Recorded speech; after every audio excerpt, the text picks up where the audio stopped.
All right.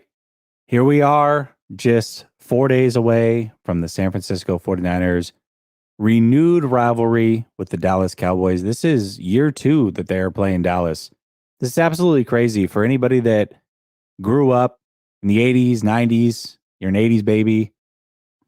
You've seen this rivalry, and this is a fun one for sure, but it's definitely feeling renewed. Now, Dallas, in my opinion, is going to have to get a win on Sunday, which I don't see happening, in order to make it feel like it's a real rivalry. But it's always fun to play the Dallas Cowboys. It's always fun to beat the Dallas Cowboys. And that's what I expect to happen on Sunday. However, this show is not about me. This show is about you. That's why it is a call-in show. The link is pinned to the top of the chat. I always say the same thing. Call in early. It seems like 20 minutes, 30 minutes into the show, everybody wants to call in. Now's your time. If you want to come on, call in early. I've only got a couple people. It's not going to take that long to get through everybody. So call in now, get it out of the way, so that way you can chill and relax and enjoy the rest of the show. We're going to get started right after this.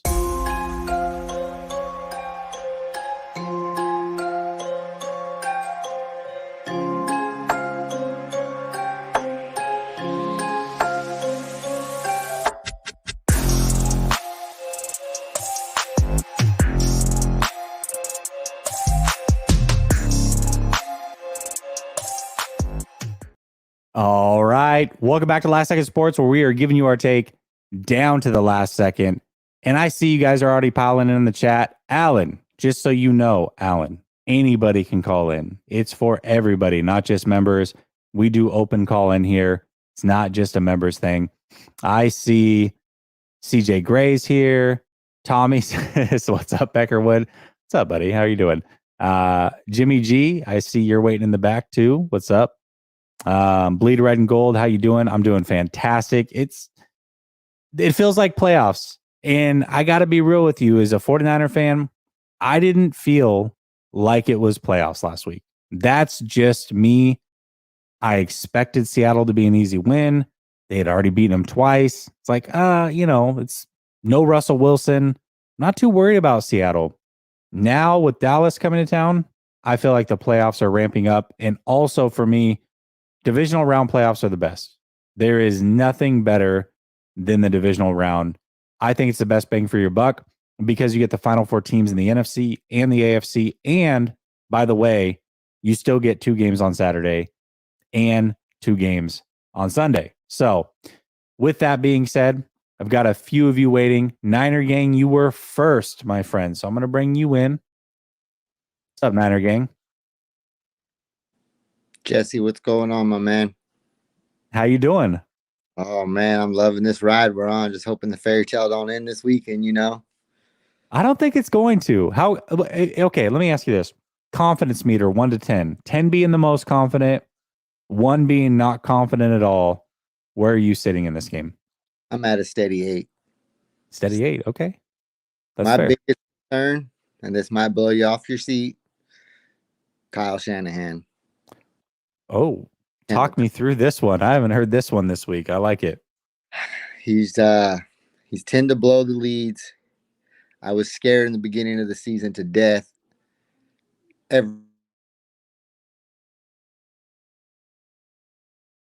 Oh, did I lose Niner Gang? Niner Gang? Niner Gang going once, Niner Gang going twice. I'm here. Okay. You're scared to death. Kyle Shanahan blowing leads, and that's where I lost you. He blows every time he gets a 10-point lead before half, and we don't go above 10, and we're at 10. It's been all bad for him. He's shown in big moments. He just he seems to get real conservative instead of keeping his foot on the pedal, but in his defense, it was Jimmy, but I have a PTSD from that. So that's totally fair. Coming into the playoffs, I said they can have a multitude of different scenarios happen, and Kyle Shanahan's cool in my book. two things that cannot happen to Kyle Shanahan and this 49er team is they couldn't lose in round one, so they've already overcome that hurdle, and they cannot have a 10-point lead and lose that. That cannot happen again. It's happened too many times. And so I think they'll be able to buck that trend as well. Would you feel more comfortable if they were going into halftime with like a 3-point lead or it was tied, something like that? Do you feel like that's what this team needs to continue to keep their foot on the gas going into the second half? I believe 100%. Yes, I believe they get into that comfort zone. It almost feels like, and they get like, okay, we're going to maintain, run the clock, use our running game, finesse this to the end. And unfortunately, Dak is not the greatest quarterback out there, but he's by far not the worst in any means. And he's got a couple receivers that can really get down there, get down the field, and can really hurt us on that backside if they have to cover for too long. Yeah, I mean, I don't necessarily disagree there. I think, it's funny because you said you're at an 8. I'm at about an 8 as well. I'm confident that the 49ers are going to win, but there's a lot of the fan base that's like, we're going to blow them out. And maybe that's just bravado because that's the way that we want it to go. We have confidence in the 49ers.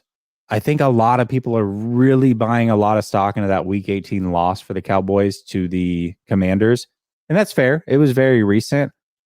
I don't take a lot of stock in other games. I mean, styles make matchups. I do think the 49ers match up just fine with Dallas, but Dallas is a talented team, and I think it's a necessary team for the 49ers to beat, especially when they want to prepare for the NFC Championship, probably going to Philadelphia. I think those teams are similar. I think Dallas is kind of a poor man's version of Philly, and they'll be a good test to overcome before going into that game, and that'll be a clash of the Titans there. I agree with you 100% on all that. I think, number one, if we can't get through Dallas, I don't believe we have any chance up against Philly. So there's no point there. Yep. But I do agree with you as far as I think this is going to be a lot closer game than a lot of people are suspecting it to be. I'm thinking in the 30s, Niners win 35, I don't know, 31, 32, somewhere in there. It's going to be a very close game, one-score game for sure. And that's what I think so too. I think that's fair. I think it's disrespectful to think that we're going to blow them out. And maybe they do. And that's the thing. That's the beauty of this. Maybe the 49ers absolutely destroy the Cowboys. If they do that, I mean, I don't know how we doubt this team at all going forward. Like, even looking at Philly, it's like, okay, yeah, Philly's good, but they just blew out Dallas, no problem. But the confidence meter goes through the roof, maybe way too high for the fan base. But I feel like if you blow out Dallas, who I think is a complete team, then there's no reason to not be almost overly confident going forward. Oh no, they blow out Dallas. It's game over, and we should be Super Bowl champs at the end of this year, my opinion. Yeah. So, yeah, definitely agree. Definitely agree. Niners come out on top, and I think we're gonna have a hard fought day. And the bigger side to that is hopefully we can come out unscathed or very minimal scathed. Yeah. Absolutely. Absolutely, brother. Well, listen, we're running up on the 5 minutes here. I do got people piling up. That was a great call. Appreciate you. Go Niners on Sunday. And hopefully we're talking again next week about a matchup in the NFC Championship. Yes, sir. Love your content, buddy. Have a great night. Just watched you and Grant right before I came over here. So getting caught up, buddy. Have a good night. Thank you, bro. I appreciate it. Have a good one, man. Okay, so there's a couple. Actually, one of you left, but there's Jimmy G. It's saying your device is not connected, so go out and come back in. It does this sometimes on StreamYard. So go out and come back in. I'll save your spot. Don't worry about it. So here's the order that we're going in. Matthew Sanders. I don't know if you can hear me. I see you're doing your thing. All right, you're good. You're actually next, so I'm going to bring you on. Are you ready to go? Thumbs up. Good to go. All right, I'm going to add you. So we're going to go Matthew. Then we're going to go Melissa. Then we're going to go Rico. Legendary Answers. And then Sentinel. And if Jimmy G comes back in, he'll be ahead of Legendary Answers and Sentinel. I'm saying it for my own sake because I know I'm going to forget. I'm horrible about keeping order, so I'll do my best. What's up, Matt? How you doing, man? Hey, Jesse, what's going on, brother? Sorry about that. Just getting ready for work tomorrow, so No, you no, you're appreciate good, man. I just wanted to make sure you were ready. If you weren't, I could have skipped you and came back or whatever. But I didn't even know if you could hear me or not because you were walking around doing your thing. So you're Yeah, good. bro. So I just wanted to. I've been watching you and Grant for a long time. Glad I got a Mhm. chance to finally call in. Thanks, man. I think that I have a more healthy level of anxiety than most people. I Okay. think that I don't know your age. I'm in my mid 30s. I remember T.O. spiking it in the middle of the Dallas Cowboys Me too. field. That's not this Niners team, and that's not that Cowboys team. I think some of Yeah. us old timers think that just because there's a rivalry, we're going to whoop their butts or something like that. But this team matches up well with us. And I really think it's going to come down to turnovers, i.e., Mm. can Brock protect the football? Because when we have been able to win the turnover battle, we won the game. And yeah, I think that we haven't seen them give up one or two or an ugly fumble or a strange special teams fluke and then bounce back from that because they just simply have more horses in the race. That being said, I think the Cowboys are tired.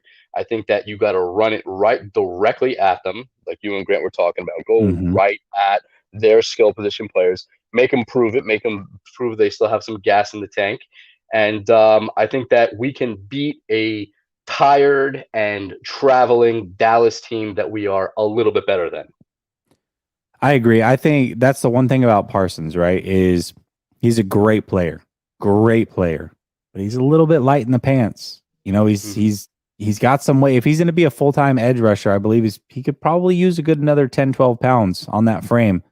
And he's young, and he'll probably put that on over time. But right now, if you run the ball directly at him, especially if he's on that left side with Trent Williams, I think he gets mauled. I think you can effectively not take him completely out of the game, but if you run at him early and often, you can wear him down. And then you start to get him off his mark by mixing in play action. And now he doesn't know which way it's coming. He doesn't know which way it's going. And then you can drop back pass and probably be okay in that scenario. I think that's a game plan that certainly the 49ers can execute and probably should try to execute. If there ever was a game where I wanted to see George Kittle laughing as he somersaulted on his butt head over heels because he just laid out a linebacker in the secondary and Elijah is bursting for 60 yards behind him, this would be it. Really go deep into the bag. You have 3 or 4 amazing running backs. Let him go out there and punch him in the mouth, and then the play action, that bootleg, that pass rush will be neutralized and we get an 11 to 14 point lead, we should be able to close this out, whether it's the first quarter or the fourth quarter. Yeah, absolutely. And I do think ultimately Dallas is super talented, super talented. I think ultimately the 49ers are slightly more talented. I think being at home, being rested compared to what Dallas is, who it's not just the playoffs. If it was just the playoffs, it wouldn't be that big of a deal. But this is, I believe, their 4th road game in a row. That's a lot of travel. And especially because they had to come all the way from Tampa, fly back to Dallas, and then fly to the West Coast, all within a 6-day time span while also preparing for a game. That's a lot for any team. And I think maybe early on they'll be amped up. They'll be able to overcome that.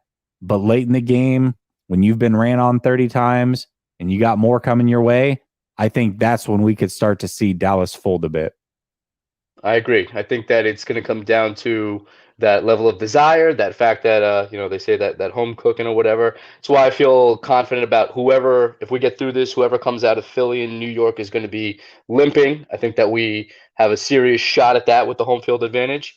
Mm-hmm. But Jess, just want to say good to meet you finally. Thank you for having me on. We appreciate all the content you guys have put out this year. Hopefully, we get to talk about this again next week too. Oh, absolutely, man. I want to bring this all the way through the Super Bowl. That'd be nothing better than to have content all the way through Super Bowl. I love it, man. Thank you, Matt. I appreciate your support. Cheers, bro. All right, brother. Um, Randall's really mad at me. I don't remember actually saying that. I'd have to go back and listen. If I did, did I agree? I don't even remember him saying that. In fact, he picked the 49ers to pass for more yards than I did. I think they'll be able to pass against their corners. I don't think they won't be able to. I think it'll be much harder than it was last week. I think their secondary is good, but I don't think it's just they can't pass against them. So I'd have to go back and check the context. I don't remember saying that or agreeing with it. Sometimes there's so much happening, Randall, where it's like he'll say something and then I'm reading the chat and so I'm like, yeah, huh, just kind of like trying to get through the segment or whatever. Maybe it was something like that, but no, I don't think they can't pass versus Dallas. I don't foresee that being a thing at all. Either way, I'm going to bring on Melissa, see how she's doing. It's been a while since I've talked to her. Melissa, how are you? I'm great, Jesse. It's nice to see you again. Yeah, it's been a while. How you been? Busy. I started hanging out with these guys that are Steelers fans, and they have their own little podcast, and they asked me to join. So we've been like doing these weekly reviews, like covering all the games from the previous week. I like it. And now that they have moved on from their past partner and her gag order, they kind of asked me to run like Good Night Show now. So like it's all in my hands, and I'm a little nervous because like I've never run my own podcast before, but they're asking me to do that on their stream. So that's pretty cool. Do it. I mean, listen, the thing is about running a whole show is like it definitely can be nerve-wracking. And this is advice that I have for anybody. I always have people like, well, okay, like I'm thinking about starting my own podcast or my own YouTube channel. What should I do? And I'm like, well, most people are worried about like having a fancy camera or a fancy mic or all these things. I always say, just start, because especially in the beginning, nobody's watching anyways. Like that's just the reality of the situation. The only people that are going to watch are people that you're friends with, family with, that are going to support you regardless of whether you mess up. So just start, just do it. No. I like I said, I've done stuff with them like in NFL general before. Just I've never done the show with like nobody there, So like, yeah, it's a little nerve wracking, and then it's like always so hard because like people say they want to come on, and then when you ask them to, and you kind of force your schedule to meet theirs, and then they back out, and then you're kind of like left high and dry. That kind of part is still a little frustrating. But I wanted to call in and get your opinion on a few things. So yeah, I want to get your opinion on Juwan Jennings and Deommodore Lenoir specifically last week, because I think they are two of the players that get kind of like roasted the most in the fan base, and I think they both came up huge, especially Juwan Jennings with that big catch of his on like the first throw that ever was thrown to him, and Demo had the interception. I mean, I kind of wanted it to be pick six after he was kind of like screwed out of the one on Thursday Night Football, but yeah. So I wanted to get your like thoughts on some of the like lesser beloved players that are on our roster. Yeah, first of all, I'll say this: Juwan Jennings, that catch down the sideline was phenomenal. I mean, the Purdy's throw wasn't perfect; it was a good throw, but it definitely led him kind of back towards traffic, and he was fearless, absolutely fearless. Laid his body out to make that catch. That was fantastic. Deommodore Lenoir has been getting crapped on for a couple weeks now, and he's taken notice of those things. He's been on Twitter. He's been liking the messages where people are talking bad about him. He had something to prove in that game, and he definitely went out and proved those things, in my opinion. And we got to see a Danny Gray sighting. It wasn't anything crazy. I love that tackle. It was, it was a good tackle there. And then also on offense, he ran he was basically the deep route, clear route for an underneath route. I mean, they kept running the same concept all game, clear out route, deep over, and he was part of one of those clear out routes. So not a lot, but we were able to see some things from him as well. He's starting to contribute on special teams, actually got in for a couple snaps on offense. That's good. And especially in a playoff game, they're starting to show some confidence in him. I love that. I like that though, because I feel like that's how kind of Brandon got the trust of the coaching staff. The way that he used to always give his 110% to each route, even though he knew that Jimmy could never throw it to him, and he was just the decoy. Yeah. I also wanted to get your thoughts on like Jordan Willis and some of these other guys that are like all up for like 1 year, 10 years, and like they've been getting like fumble recoveries, and Charles Omenihu has been like really balling. Huge. And I was like wondering, what your thoughts are on some of these players, because I mean they're all like up for free agency. Like, do you think that we should just like move on from them when it comes to free agency, or do you want to like save on some of these people? Yeah, I mean, I think it depends. It depends on what the market is for some of these guys. I think there's a scenario where a Minahu likely leaves. Mm-hmm. He's played really good down the stretch. He did it last year as well. Remember, it was Bosa that missed the second half of that game against Dallas, and he kind of went crazy in that wild card game. So he's starting to perform twice now in back-to-back playoffs. Willis is a different scenario. He had the great special teams plays for the 49ers last year, and he's flashed a little bit on defense, but let's not forget, he was suspended to start this year, had the PED thing. I think there's an opportunity where he comes back very, very cheap for the 49ers. I think Minahu might price himself out. Not as crazy as what Arden Key got necessarily, but I think he might price himself out, especially because they do have Drake Jackson, who, he's a rookie. He's going to emerge and play much better next year. So I could see a scenario where Minahu's probably gone. Yeah, I know. It's just I always kind of like Charles Minahu better than Samson myself. So Well, especially for the price, I definitely do. I definitely do. So I agree with you. Real quick before I get you out of here and get to this next one, what's the name of the channel again, so I can go show some support? it's called Driving to the Top Productions.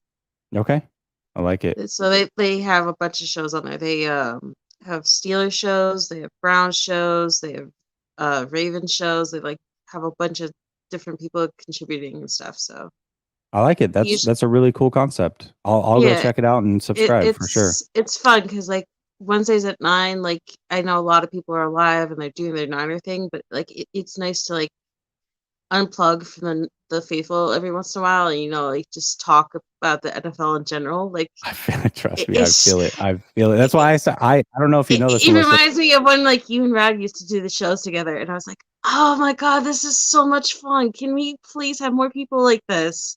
It's refreshing. That's why we started a second channel. I don't know if you know we started one, but it's an all NFL channel. We've thrown up some videos there, and we're going to continue to work on that. It is nice. I love the 49er faithful. I love talking 49er football, but I'm a football fan in general. I love talking about all things NFL. So I feel it. Melissa, I got to get you out of here.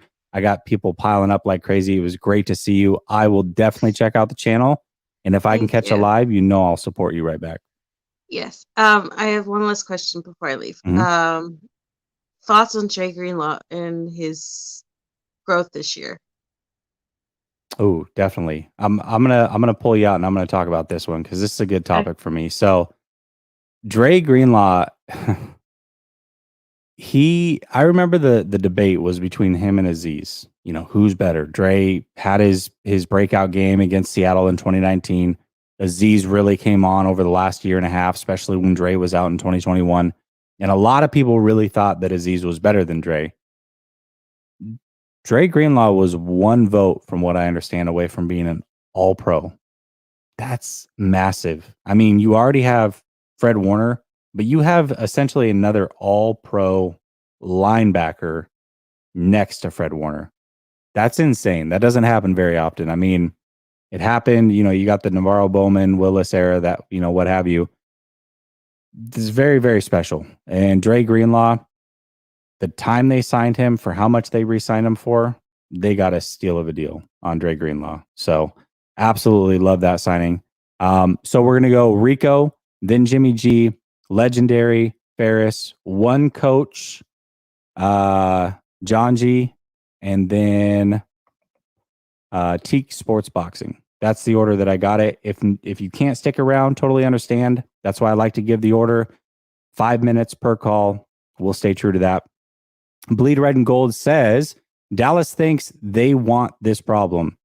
They know that we're a physical team across the board, and they think they can match it like last season. I agree with that. Until we run the ball down their throat. Love your show and your content, brother. I appreciate you. Thank you, Bleed Red and Gold, for tapping in. And I agree. I think Dallas thinks that they can either out physical the 49ers or match our physicality. Completely disagree with that. I think they got another thing coming, but we'll see. We'll see what they can do. Time's going to tell for sure. What's up, Rico? Yo, what's up, man? How you doing? Good, how are you? I'm doing good, man. Doing good. So I got something to say about D'Amico. I'm tired of, our defense not playing us to its standards. I think one of the problems is nobody's talking about it. Remember D'Amico last year almost got a head coach job because he disguised coverage really well. Like, I don't know if you remember, but the safeties will come really close to the box and they will hold it to Mm-hmm. the last second and bail. And that would confuse the quarterback because they already made their audible. They can't make another one because they got to get the ball off, snap it in time, and then that would affect the pressure on the quarterback because he don't know what coverage is going to be. And I don't really see him doing like that no more. I mean, I see him maybe blitz who funk off the edge and he doesn't get home, but he doesn't disguise his coverage as well as he used to. Yeah, and you know what? I would say this too. You even saw it very early on this year. I wonder how much not having Mosley is affecting that. Because early on they were showing a lot of single safety looks, a lot of cover 1, cover 3, and then they'd roll coverage back into either cover 2, 4, a lot of 6 actually. They ran a lot of cover 6. And you're really not seeing that a lot the last few weeks and really the second half of the season. I wonder if it's something that he's saving or if it really is. It was just Mosley. Once Mosley was gone, it's like, I don't really trust it anymore. What do you think? You're probably right because I remember last year on the same time when we played Tennessee, he stopped doing it for all the summer. Like he'll stop walking the corner or the safety or corner up and wouldn't have them bail. Like he'll walk them up to blitz them or a linebacker, but they wouldn't hold it as long as they will.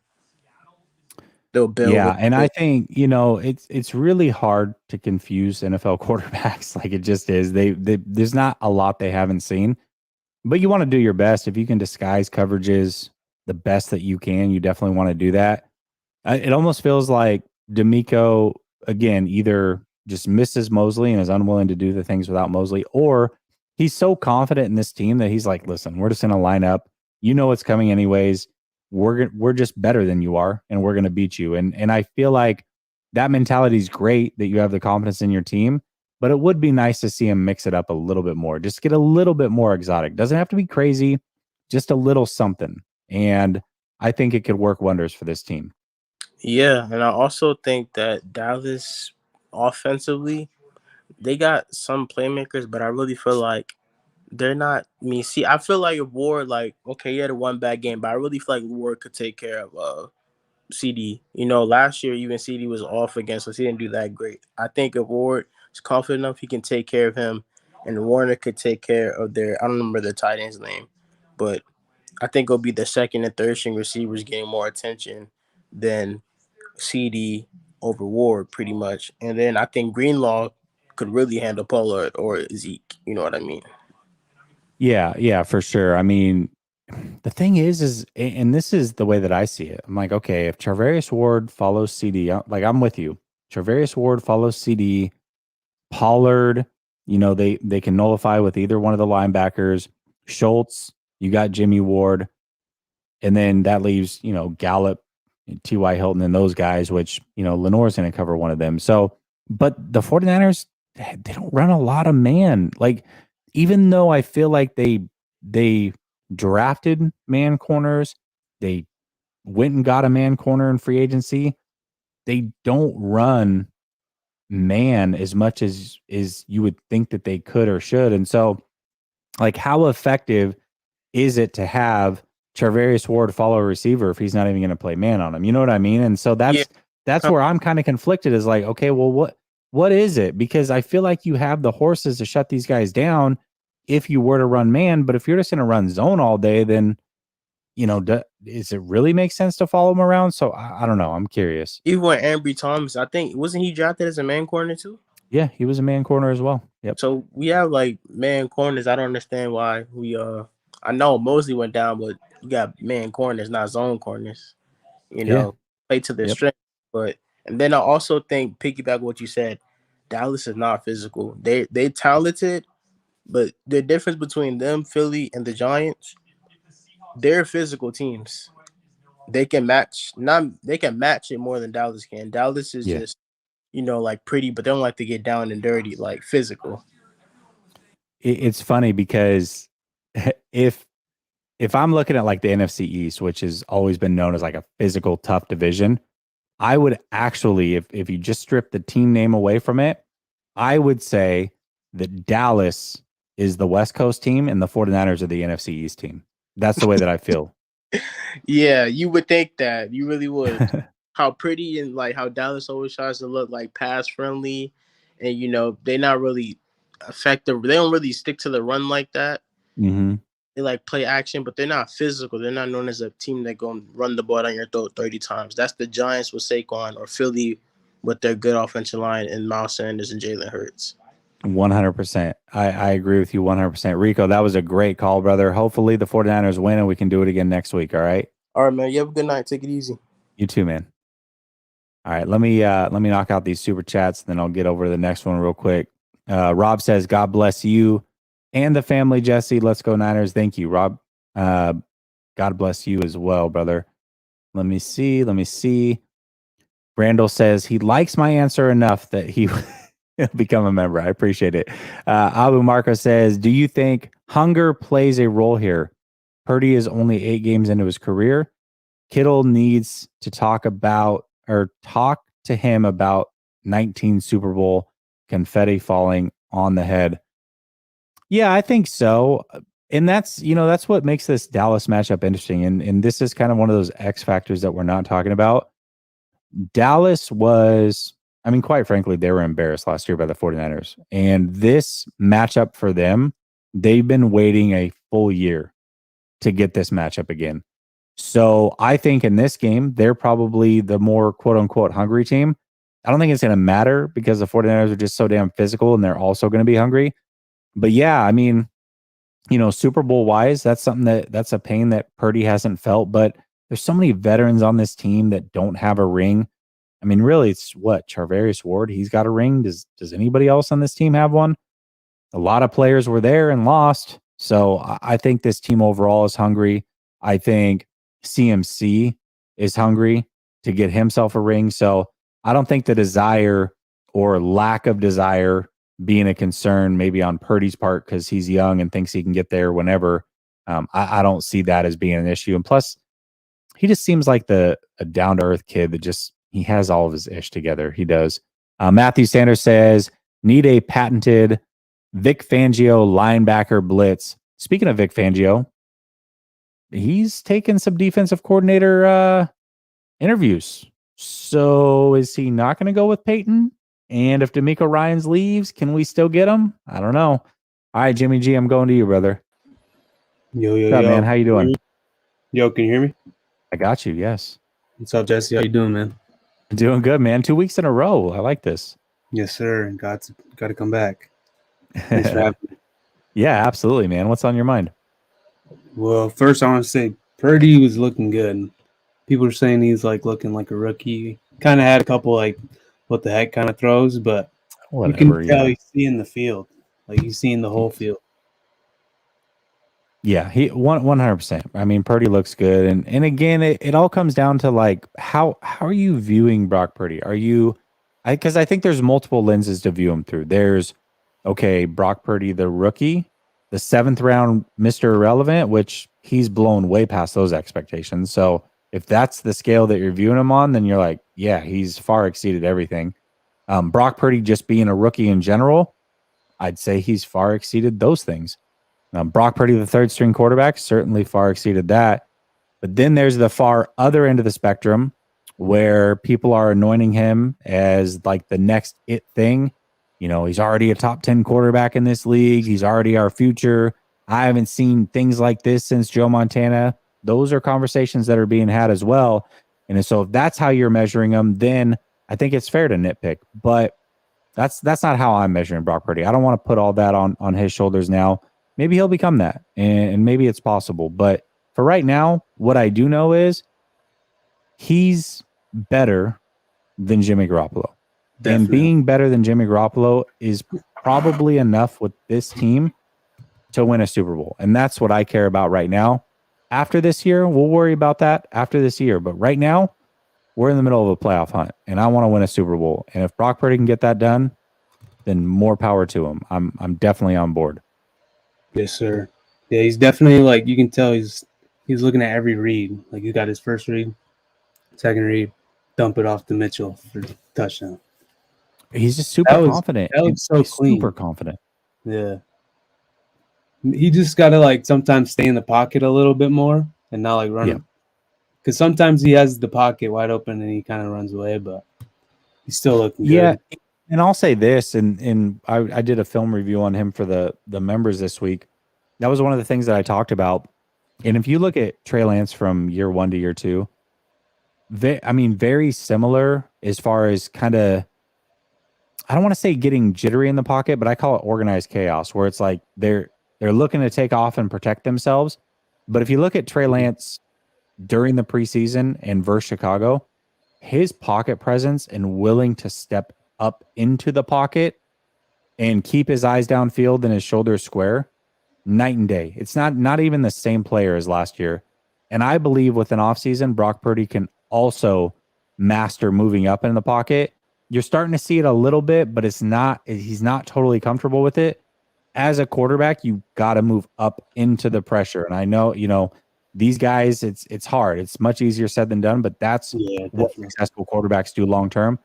I think he can definitely learn to do that during this offseason. And he also seems like the guy that he's like definitely studying. He's definitely getting better every week. Yeah. Oh, yeah. Yeah. And like I said, the biggest thing is confidence. He's mentally in these games. He's extremely confident. And that's the number one thing. If you're mentally strong, you can overcome a lot of inefficiencies. You absolutely can. If he hits those 2 throws to Brandon Ayuk, that'd be crazy highlights. Oh, especially first of all, the one that he didn't hit in the back corner was not his fault. That was just an incredible play and an incredible throw. Ayuk's both of them were not his fault. Brandon Ayuk kind of stopped running because he probably thought he was going to block for Debo, but but Debo was. If he hits Debo, that probably ends up being a touchdown too. Debo takes that for a touchdown, yeah. So, and then next thing, this CMC versus Pollard. CMC's going to get his get back for not making the Pro Bowl.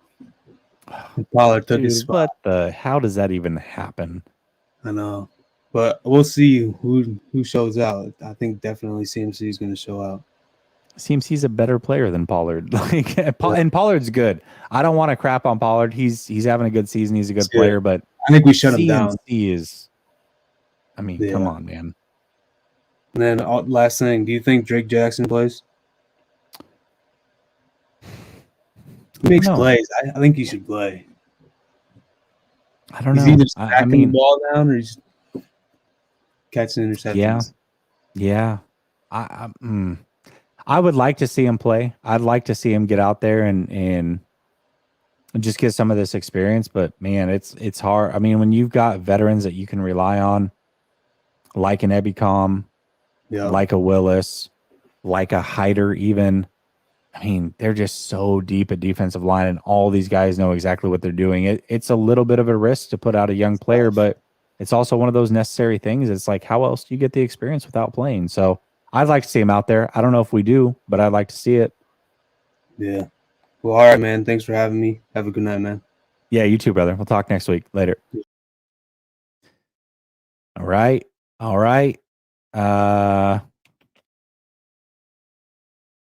Black Giza says, can we end the narrative that the 49ers didn't beat anyone significant? They beat 4 playoff teams, 5-0, Seattle twice.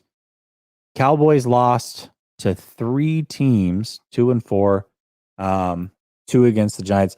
Yeah, did we play 5 play?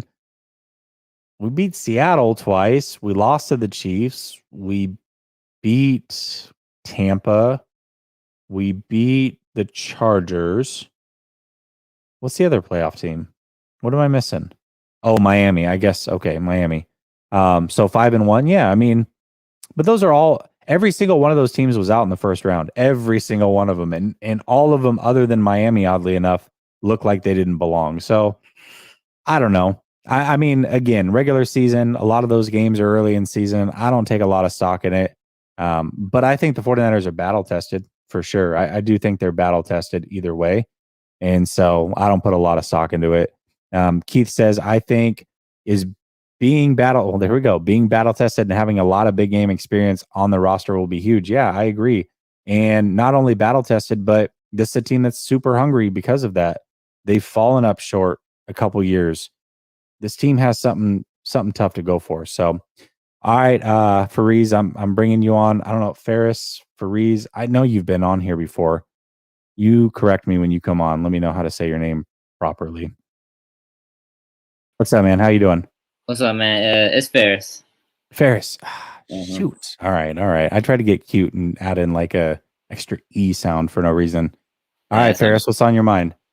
I got a few things to say. I think this Cowboys team is different from last year, and it's not like they added like a big time player or anything. I think it's just the emergence of Tony Pollard. I think they've added him more around this time. I mean, last year he was barely. I mean, they were putting him in, but not as much as this year. And also, I think they're more disciplined than last year. Last year they led the league in penalties per game last year, and we saw it last year. And against the 49ers in the wild card game, they tied a record for most penalties in a game, which was 14. And 14 penalties in a game, you're gonna lose that game, I say. And this year they're more disciplined. They're not doing stupid penalties, and that's one of the reasons why the Cowboys, I think they have a better chance. But I'm not picking them because I'm choosing the Niners to win this game. But I think the Niners are way better than last year because the also adding of Christian McCaffrey. I think Charvarius Ward is a very good player. I mean, even though last week he did kind of struggle versus DK Metcalf, and I think that's why I think the Niners will win. I think like the Niners are the more physical team. I think you can't fake physicalness. You can't fake being physical. And we've seen the Rams try to do that versus us. I mean, they did beat us in the NFC Championship, but they got away with a few things. But I think you can't fake being physical. I mean, the Niners, this is their type of game. They want to run the ball, and they want to run the ball, and then play physical with you. And I know the Cowboys fans, they want their revenge from what happened last year. I don't think it's gonna happen. I think the Niners are gonna come in hungry. I agree with you. And I mean, Dallas has been talking a lot. Their fans have been talking a lot. I don't know if you saw the video call the Dallas fan made to Deebo Samuel at the game. He's friends with Deebo. Yeah, I've seen that at the game. You saw that? Yeah, I've seen that. Little things like that. Little things, man. He's pushing Deebo, and we all know Deebo. When somebody pushes him, he's gonna show up. We've seen how that went with Aaron Donald, and he's beating him every time, except for the NFC Championship game. Yeah, exactly. And I agree. I mean, there's definitely people that are fake tough. I mean, we've seen it. Men grow up, we get in fights. We know who's who and who's not. Usually when people talk, they're really not what they think they are. They may think they're tough, but there's always somebody bigger and tougher and stronger and all those things. And sometimes it takes you getting your butt beat before you realize it. Dallas did have that happen last year. They thought they could come in and be bullies. They quickly realized that was not going to be the case. I don't think that they were prepared for the physicalness. There was a lot of frustration. You saw Parsons, who talked the most about being physical last year. He's the one that easily could have been thrown out of that game because he got frustrated, had a dirty little play there. Nothing happened with him. He's also been talking a lot this year about being a bully to other teams. So let's see. I mean, let's see if in that year, you got more physical. I have my doubts.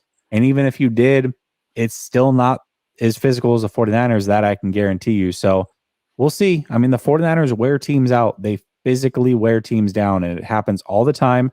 And there's a reason that every single team that played the 49ers this year followed up with the next week, if they played the next week, with a loss. Even if they beat the 49ers, they left that game knowing they were in a fight. And that is not the same with the Dallas Cowboys. The 49ers are clearly the more physical team, and I think that'll show up. Yeah, I agree. And I also got one more thing. Another reason why I'm a little more confident than last year is the quarterback. I think Jimmy did not play well in that second half. We seen him throw a pick. I think he did injure his shoulder that game. He was not playing well, and I think Brock Purdy, he's been playing very well. I mean, I don't think he's like going to be this next legend or something like that, but I think he's he's taking the easy stuff. He's throwing it to the open guy. When Jimmy, I feel like he tried to do a little too much. I mean, when he was in the pocket, he would get a little jittery, and you would see him. He'd get a little scared, and he'd just try to check it down to the CMC. That's why the transition at CMC was very huge for him. But I think with Brock Purdy, you can see him when he's in the pocket. He's very calm. The only thing I don't like about is when he tries to do a 360 out the pocket. I don't think he try. I don't think you should do that this week versus Michael Parsons. He's very fast. I think he's one of the fastest ends in this game. So I hope he doesn't do that. That's pretty much it, though. Yeah, for sure. And I have a lot of confidence in Purdy, especially over Jimmy Garoppolo. And Jimmy, it wasn't just last year's playoffs. There's a reason that we weren't confident in him in those situations. And some fans were confident in him. Most of us weren't. And now we don't have to deal with it. I think everybody's confident in Brock Purdy, and that's it. And he doesn't have to play great for them to win. He just has to be efficient and take care of the ball, which we trust him to do. The bonus is he's also been playing great. And so now if that continues to happen, then it's like, well, how do you stop this team? Yeah. I don't know if it's possible. So we'll see if he can continue to elevate this team. It's going to be very, very hard, if not impossible, to beat the 49ers. I agree. Appreciate you, man. All right, brother. You have a good one. Thanks for calling in. You too. Go Niners. All right, man. Coach, I'm going to come to you next. Then we're going to go to Legendary. I see you're back in here. Then we'll go to John G. and then Tik Sports Boxing. Matthew Sanders says Brock was climbing and showing vision in his first few starts. Looked like Kurt Warner. Scrambling is a bad habit. Got to get back to the pocket presence. Yeah, and I'll tell you, that was like one of my main reasons that I wasn't as big on Justin Fields as a lot of other people, is because, scrambling out of the back of the pocket can be great sometimes, and you can make some amazing plays. But all it takes is once, and you get sacked for a 15-yard loss, and all of a sudden you kill a drive. That could be the game. And so that's something that Brock Purdy, that really hasn't happened, where he's had just like a drive-killing sack. But as these games get tougher, if he continues to do that, and what if we're in the Super Bowl and Frank Clark catches him, or you know what I mean? Like that's what we can't have. We cannot have drives end or points taken off the board because he's escaping out of the back. Now, so far it's been good. He did show pocket presence early. I agree with that. He started to show it again a little bit last week. So I think it's there. I think it's possible, but we have to see it be more consistent, in my opinion. So I'll ask Coach, see what he thinks. Maybe he has an opinion on it. What's up, man? How are you? Hey, how's it going, Jess? Going good, brother. Hey, man, first of all, I appreciate you. Shout out to you just for, talking back to me. We were talking a little bit about, just how people perceive the game and stuff like that. So interesting thing that I just heard right now was, first of all, man, everybody had to get off your back about calling Dallas an even team, because that's what they are. They're balanced in kind of every way. I mean, they don't have an all-pro kind of like we do, but they can make up for it in certain situations. So, I mean, that noise can stop, because at the end of the day, it comes down, like you said, to physicality and a bunch of other stuff. But right now, I heard somebody say about D'Amico, about the coverages. That's very simple. When you spend 130 to 140 hours a week on film, you self-scout yourself a lot, and you start breaking yourself down, and you start building tendencies that you don't want to build. And sometimes either you're a man, you're in palms, you're in, half coverage, half man. That's why you don't see us moving around a lot. He's kind of just said, you know what? This is who I am. Come stop me. And he can get exotic if he wants to. I mean, you can bring Hufungo off the side on a strong safety blitz and back out everybody else, or you can drop somebody into coverage just like he always does. But his games are up front. I mean, he'll stick Warner, he'll stick Greenlaw right at the line, and then they'll blow out. I mean, and with their speed, to cover those tight ends, I mean, people see that up front and they say, well, they're coming, and they're not. They're backing out, and they'll blitz out so fast, and their side-to-side speed, nobody talks about that a lot, but that sideline-to-sideline speed helps them cover those tight ends and all that. So, I mean, you might see a look real quick, and that might get taken away as soon as that ball is hiked. Boom, they're snapping back. So, on that, D'Amico basically knows who he is, and he can get exotic if he wants to, but it's all depending on the situation. I think he adjusts to every game. Like we talked about it, we pretty much knew that we probably were going to play Dallas. knowing Kyle Shanahan, knowing how they think, they've already been planning this for about 3 or 4 weeks. I mean, I know who we're going to hit. They hit the major players, and they have scouts beyond scouts, money beyond money, just to build all these things. And that's what a lot of people, kind of don't see from the back end of that. How much time these people put. I mean, they never go home. They live there, and I know it. I mean, having spent 22 years just as a high school and collegiate level as a head coach, I mean, you live this because if you don't produce, I mean, you go home. That's bottom line in this business. And the other thing too is a lot of people talk about Brock Purdy, and I feel like the national media is kind of waiting for him to fail. Yeah. He hasn't been tested. He's gone through tests. And you know what? All that pocket presence, all that moving around, that comes from experience from actually playing. You can have your opinions about, oh, it's high school, oh, it's college. That kid has been playing since middle school. And he knows how to run around. He knows where to be. The pocket presence he delivers because he can feel it. And if he feels something, he's going to move a certain way. Sometimes on Grant's channel, I see them, running the cone drill. That's what that is. It's just a cone drill that you put 2 or 3 yards in front of you, and you scale forward, you scale back. Wherever you feel pressure, you start moving around. But the thing with Purdy, the thing that's really mature about him is not only his feet, is his eyes. His eyes are always downfield. No matter what, he's moving, he's spinning, his eyes are always moving downfield, Jess. And that's one of the biggest things that people don't see. And, well, he's this, he's that. Yeah, he hasn't been in the big game. He has been in the big game. He had almost broken ribs when he was playing in Seattle. People don't give those little things credit, but I feel like the national media is like, well, he's a rookie and he's this and he's the young. Yes, he is. But the cast around him, Jess, I mean, with the amount of yak yards that we get, I mean, you're talking about almost 130 yards on the ground before people get touched. It's insane. It's absolutely insane. And that is crazy because, I mean, you're talking about like you get about 15, 20 yards downfield before somebody even touches you. Yeah. And no matter what, and I'm not going to say you can just plug anybody in there, but the fact that you can probably plug anybody in there, but you plug a kid who has that kind of experience. And I don't care what you say about the NFL. Yes, the only thing that changes about the NFL is that your 350 pounders are now running about 4.5s. Everything just gets a little faster. Everything gets a little faster, and the freaks are coming out. I mean, we always call it that the freaks are coming out. That's why, I love offense and D line play, and I think that's where the game's going to be, fought. And I think when it comes to that, I mean, you want to match physicality with good luck. Because at the end of the day, we're going to pound you. Because even Micah Parsons and them were saying last year that after they played us, it took them 2 weeks to recover.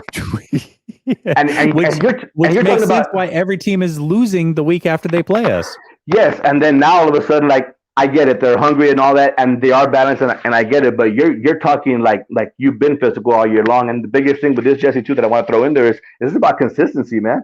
I mean, Dak had a great game, and guess what? He throws up, 1 or 2 turds, and it's 1 and then 2, 1 and then 2. So I haven't seen nothing consistent from Dak. Great quarterback when he has time, but honestly, I mean, anybody can be a great quarterback when they have time. He can move in the pocket. My only concern with what Dak can do is he can also improvise and get out of that pocket. And we've, in the last few games with moving quarterbacks, it's always been an issue because sometimes when those quarterbacks start moving, linebackers are already in coverage, everybody's in depth, and they got their backs turned, and that's when this kid starts moving. And that's where we're going to find some problems. If he starts moving around, we'll control it and we'll adjust. But that's the biggest thing I see, especially with the Cowboys, is their consistency. That's why they are where they're. That's why they're coming to us. If they were a little more consistent, it might be just like, we're going to them or we meet farther down the line. But if they were more consistent on what they do, then like I said, this is going to be a great game no matter what.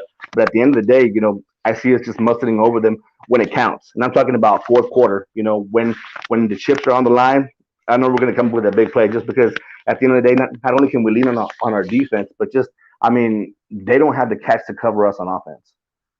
I agree, man. I agree. This is a great call, man. You got to call in more often. I like talking to you back and forth on Twitter. I appreciate it. Yeah. I love getting the perspective of somebody that coached at the collegiate level as well, because there's a lot of work that goes in everything that you're doing. There's always a reason for it. It's funny because you'll have situations, and every fan does this, where it's like, why is my coach doing this in this moment? But it's always.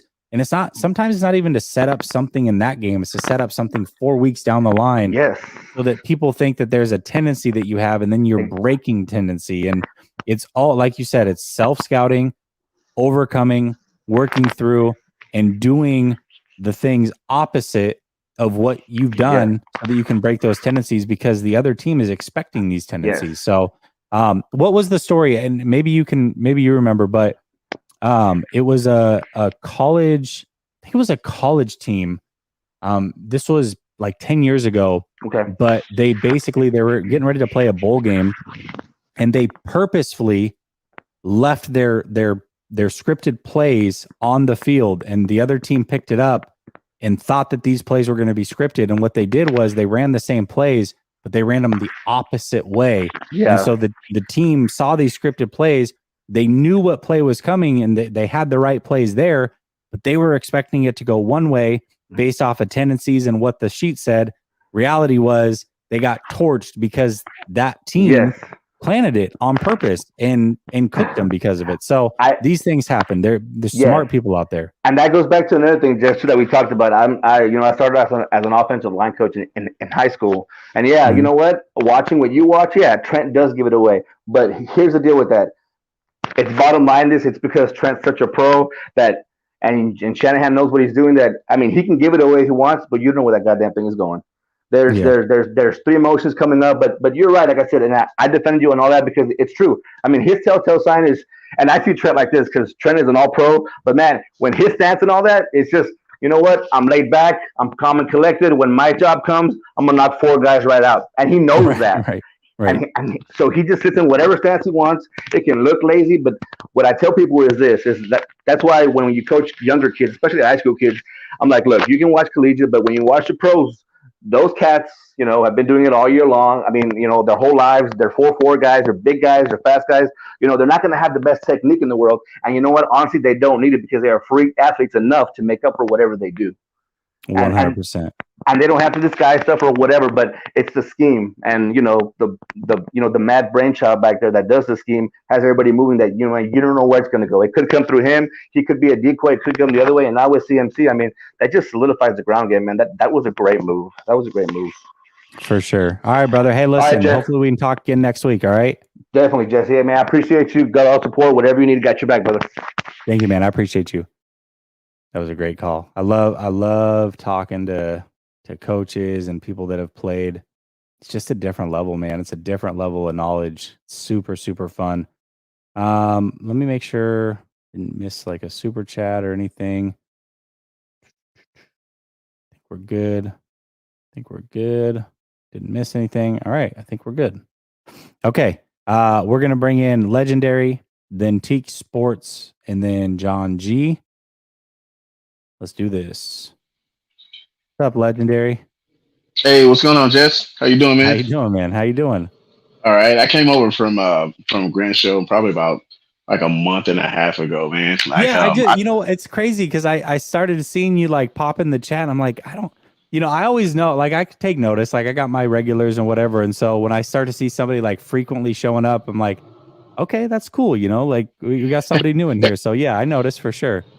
Yeah, most definitely, man. I like how Grant has his show set up, and I don't know if he does this on, purpose, like throughout the week, but like in my opinion, I love the show with him and his dad. I love Ryan Hensley, and there's another guy that's at the top. I think he does the morning show with on Monday. So anyway, but I love you and his show because it's so informational. You get on there and I love the other guys, but I really tune in when you get on there because there's a lot of hypotheticals and what could go on, and you just kind of talk everybody off the ledge, man. And sometimes as Niner fans, we just kind of go over the ledge with pretty much everything.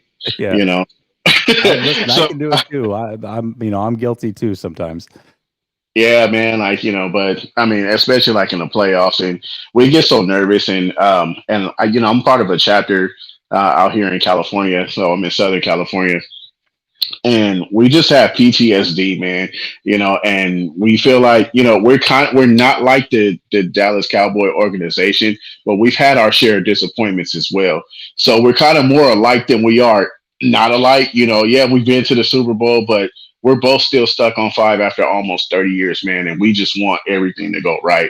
And, that's why I think, with this game here, I think, Dallas is hungry, but Dallas hasn't seen confetti go down on their face, man. This team doesn't know what that feels like, to be so close to that number 6. They haven't even gotten out the playoffs. That I think last week was like with them beating Tampa.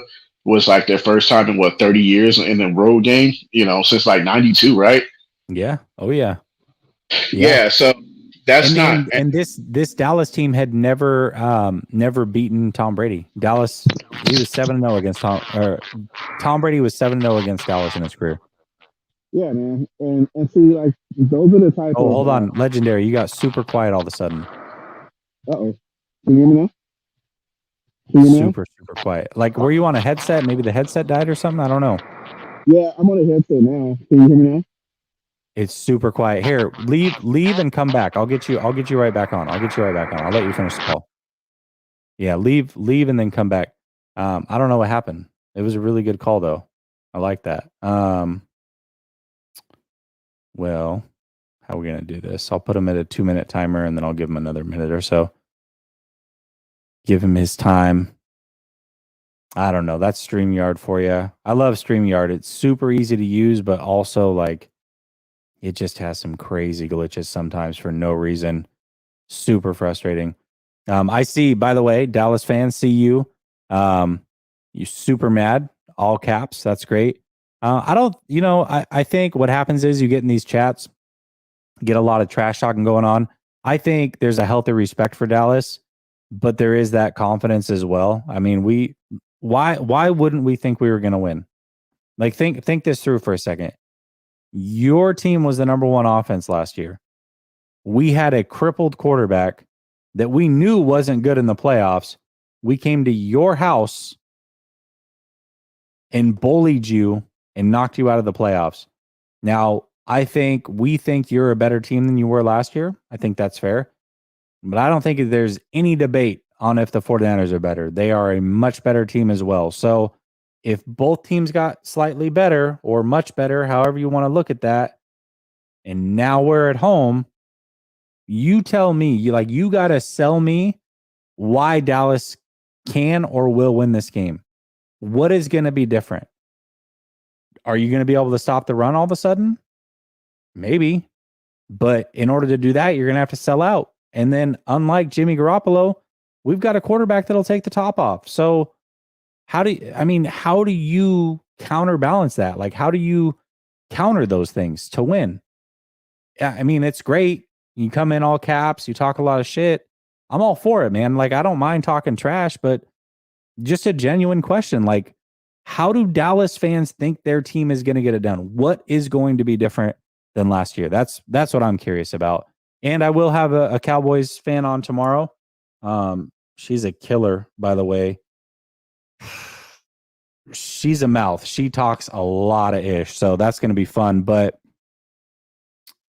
these are questions I have, and maybe she'll be able to answer them. Maybe you can answer them in the chat. But I don't see what's going to be different. Like, you're going to have to sell me on that before I'll start to believe that Dallas has a legitimate chance. Like, this is a 50-50 coin toss game. Because right now, I'm not saying y'all can't win, but I put it at about 80-20. And I'm very confident in that 80%. So I'm giving you a chance. I gave Seattle like a 0.5% chance. So definitely respect y'all a lot more than that. But it's not close to a 50-50 for me. So I gotta understand, like, why should I think this game is a coin toss? I don't know. All right, let me see if I can get Legendary back in. What's up? Okay. Can you hear me now?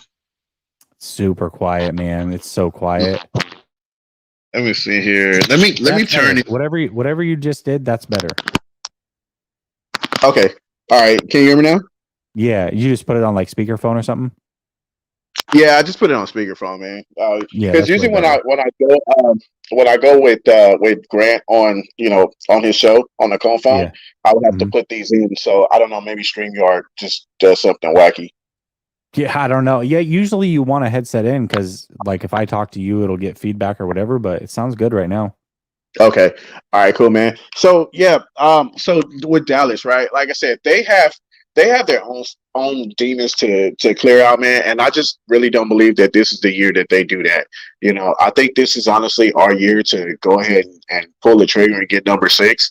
And like I said, man, we've had so much disappointment, man, in like the last 3 years. We've had the year with all of the injuries. We've had the Super Bowl disappointment, and then the NFC Championship last year where they keep, the Cowboys keep showing Debo crying on the sideline, man, and I just don't think that this team, this core that we have right now, I just don't think that they're going to fail this time, man. I think that we're going to put everything into it. We have enough veterans on this team and well-experienced players to actually get it done. And I think if you're in Brock Purdy's shoes, right, you have the confidence that he has. It's not just, from himself, period. I mean, bro, you look around at all the players that he has, all the weapons. That would give a young player confidence, going into that offense.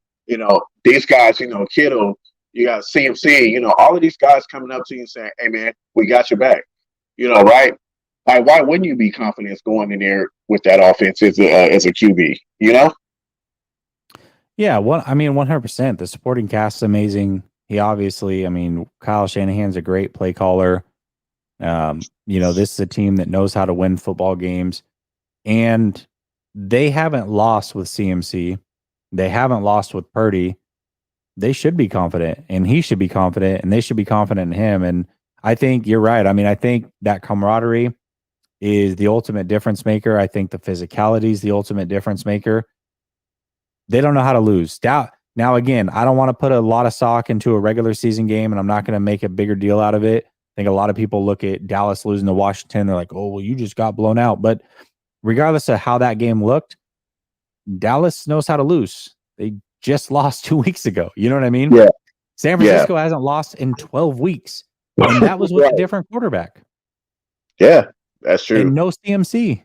So, yeah, they should be confident. Yeah.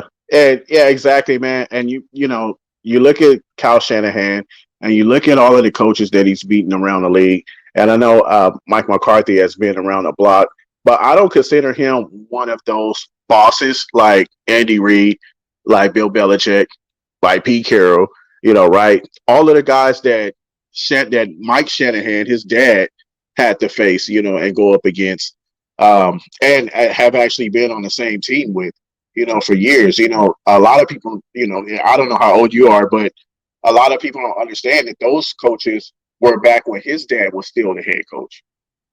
So they were in the league. So he's facing the guys that his dad was facing, right? Like, so he has an advantage over other coaches that's been in this league, especially the guys that's been in his tree that he built himself, and I don't think Mike McCarthy is one of them.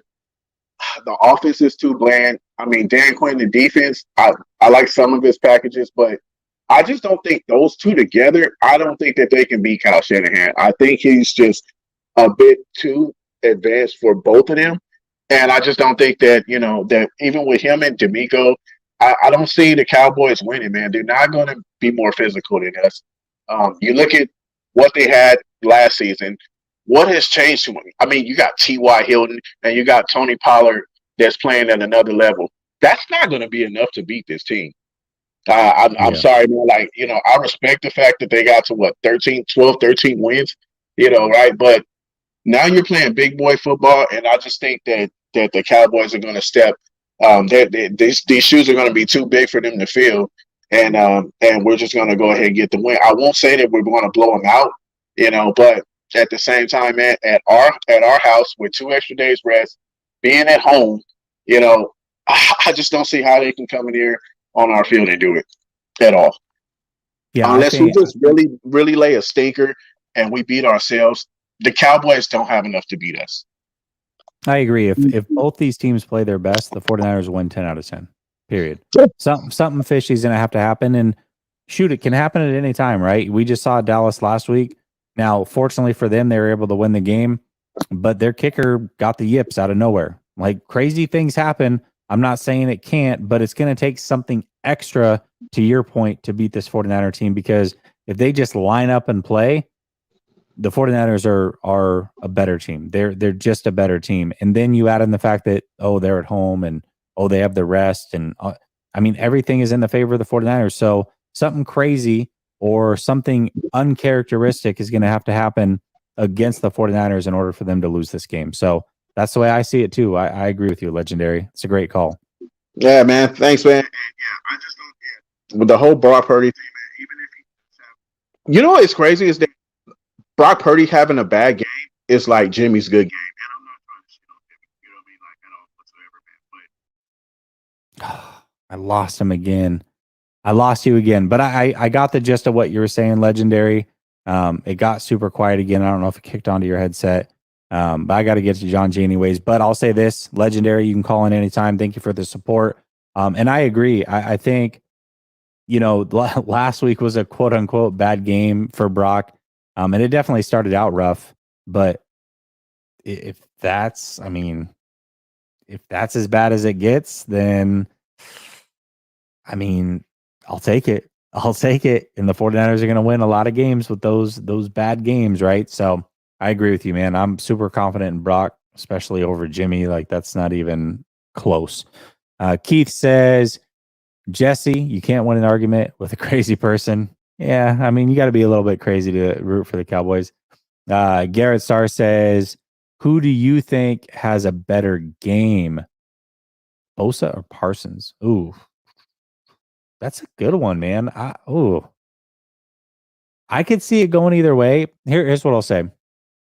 I think Mike is going to flash early in that game. The athleticism, he's a really good athlete. I could see him flashing early. As the game wears on, though, and they run directly at him, they get the play action going, start to get in that third, middle of the third when people are getting tired. Maybe that travel's starting to wear on him. Bosa closes games out, and he's done it all year long. I know he's going to close if they need it. I don't know if I'm going to get that from Micah. So I'm going to go Bosa because if a play needs to be made late in that game, I know Bosa will get it. So I'll go Bosa because of that. But I think Micah's just a really good player, man. He's a really good player. Randall says, Jesse, can you give any advice to the Cowboys on how they can game plan against our offense, particularly dogs like CMC, Ayuk, Mitchell, Debo, Jennings, McLeod, Kittle, etc.? Control the clock. Don't let them get on the field. That's hard to do because you're going against the number one defense, number one run defense too. I don't know. Pray, hope. I don't know. I don't know. I don't know. The 49ers are just a really good team, man. A complete team, loaded. It's going to be tough to beat this 49er team. John, I'm going to get to you in a second. Thank you so much for your patience. Aaron says the only chance Dallas has to win is if we beat us. I agree. I agree with that. I think that's the only way that Dallas can win because something crazy is going to have to happen. Something crazy is going to have to happen. Shay, you want to call in? Are you still here? That was a while ago. I don't know if you're still around. If you want to call in, I can drop the link for you. Niners are playing a juggernaut football right now. Something catastrophic has to happen for them to lose, like a serious injury or a string of very, very bad luck. Yeah, I agree. Here you go, Shay. I'll drop it for you. I'll drop it for you, bud. All right. John G, coming to you. What's up, John? Hey, what's up, man? Thanks for being patient, man. I know you waited a while. I appreciate you. Yeah, I also got kicked out and then I had to rejoin, but it's okay. I'm here now, so I'm sorry, dude. It's so hard to keep track of who's in, who's out, what's going on. So I appreciate you for sticking around, man. So, did you watch the Tampa game? Tampa and Dallas? Oh yeah, for sure. Okay, yes. Because I know you lived in Tampa, so you probably see all of those. So, I don't know if anyone's brought this up earlier, but in the Seahawks game and the drive where the strip sack happened, right? And the defense looked gassed and there was an injury and they kind of regrouped and stuff like that. So I'm curious to see if Dak finds his groove, are they going to run a no-huddle offense to try and gas our defense? That's actually a really good point. That's a really good point. And that's not something that a lot of teams have done against San Francisco. Shoot. That's a possibility. That is definitely a possibility. And I think that's a good tactic to have. I honestly didn't put a lot of thought into that. That's great. Yeah. I could definitely see it happening. And I think that's a way that maybe for a drive, you could probably get, be good with that. And maybe that's all you need to win a game. So no, that's a really, really good point by you. Really good point. And another thing I want to see, I want to see a running back rotation, man. Like I've been wanting to see it all year, but it would be nice to keep CMC just more fresh throughout the game, because I feel like Elijah Mitchell, he runs hard. He's probably like one of the hardest runners on the team behind Debo. I agree. And it would just be, he had that one screenplay. I forgot what game it was, and it was a big explosive play. It would just be nice to see him a little bit more involved as well. But I don't know if his knee or ankle, forgot what it was, is still bothering him. I don't think it is. It's interesting because you look at Shanahan and you look at Bill Belichick, and anybody that plays fantasy football, you just never know, like with a Shanahan running back or a Bill Belichick running back, and you draft these guys. But over the last 2 years, Shanahan's gone with a bell cow situation. I mean, he really has just taken one running back, rode them into the ground. Once they get injured, does it again. It's like, dang, it's absolutely crazy. Let's see. Do you think that Brandon Ayuk is going to have any double move routes on Trayvon Diggs this year? Oh, dude, I hope so. He's been doing it all year. It's so nasty, man. That highlight from last year is still like all over social media, and it's been brought back again. That route he ran on him was so damn pretty. So pretty. The worst thing about it, though, is that it was an incomplete pass. Yeah, I know. That's right. Jimmy tricked that one off, didn't he? That's the one that he tricked off. Oh my gosh. I'm not picking Dallas to win. I am a little nervous about it, but I'm just a nervous wreck anyways. But I would much rather face Dallas than playoff Tom Brady. So luckily they knocked him out. And Dallas also has to travel more. So I hope that comes into play. I think so? It will. I think it's going to show up later in the game. It's one of those things that, like, early on you got adrenaline going, blood's flowing good, you're feeling good. Later in a game, that's when, travel starts to hit those legs. You got a team that's been running at you all game long. It's physical. You've been in a fight. Those things will start to show up. I think it will at some point. Let's see. Still there? Did I lose you? Hello? Yeah, okay. I didn't hear you for some reason. Oh no, I was I had like notes for this, so, like I was prepared. Yeah, Sorry, all right. I'm just a little nervous, man. I've never done this before, so. No, you're good, man. You've been doing great. I couldn't tell.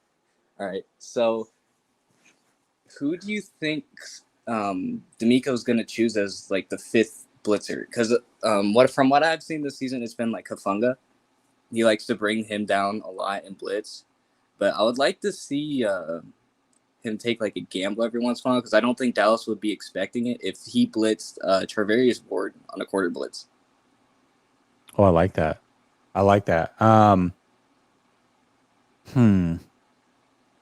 That one's tough because it's like, how do you take your best corner out of coverage? Yeah. You know what I mean? Yeah, I know.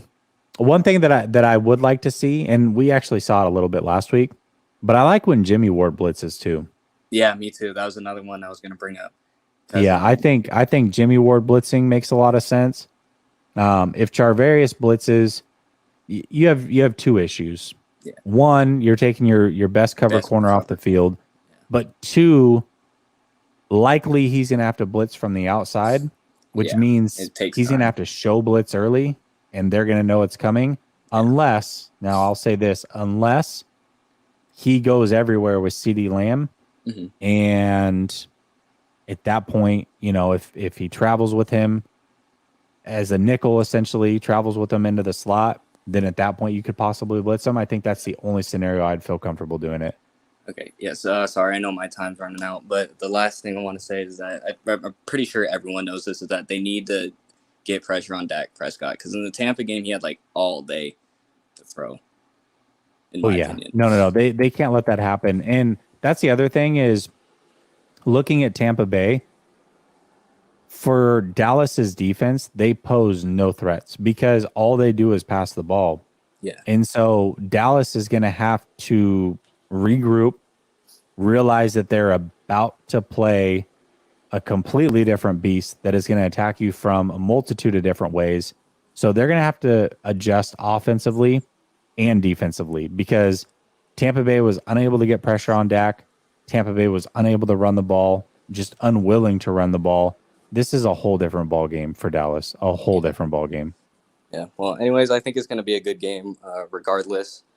But thanks for having me on, man. I appreciate it. I'm also the guy that commented that I liked your thumbnails earlier, and I started making like a channel of my own. I'm not trying to self-promote, even though it sounds bad. Do it. No, but, I don't, bro. I don't care. Go ahead. Right. Self-promote all you want. But yeah, it's the username that I used right there is just John G. I don't really do live shows. I just kind of make videos just talking about the game and what I thought of the game. Yeah. But yeah, I mean, that's pretty much it. Like I said, I'm pretty nervous doing this, but I appreciate you doing these live shows and stuff. I've been wanting to do it for a while, just didn't get the confidence until now. So appreciate you, man. Yeah, I just threw it out in the chat. John G, go subscribe to his channel. Go show him some love. Definitely, yeah, thumbnails. Those big deal. I take a lot of pride in them. And yeah, I remember the comment. I appreciate you, man. That's awesome. All right. Well, I'm going to let you get on the next one. Like I said, appreciate you, man. And I hope you have a good night. All right, you too. Later. Later. Hold on, a couple comments here. Hold up. Got you, Shay. You're already in the back. Got it good. Got that one.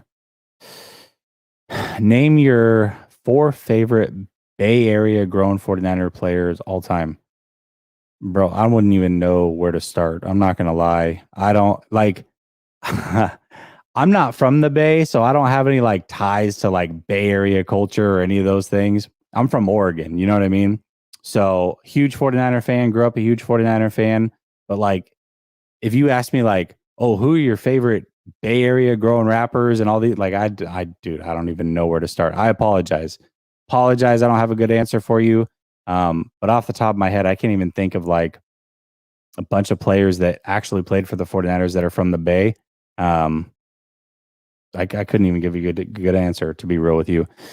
Twisted Clown says, even content creators don't want smoke. I'm telling you, I reached out to Cowboy fans, content creators. I couldn't get anybody.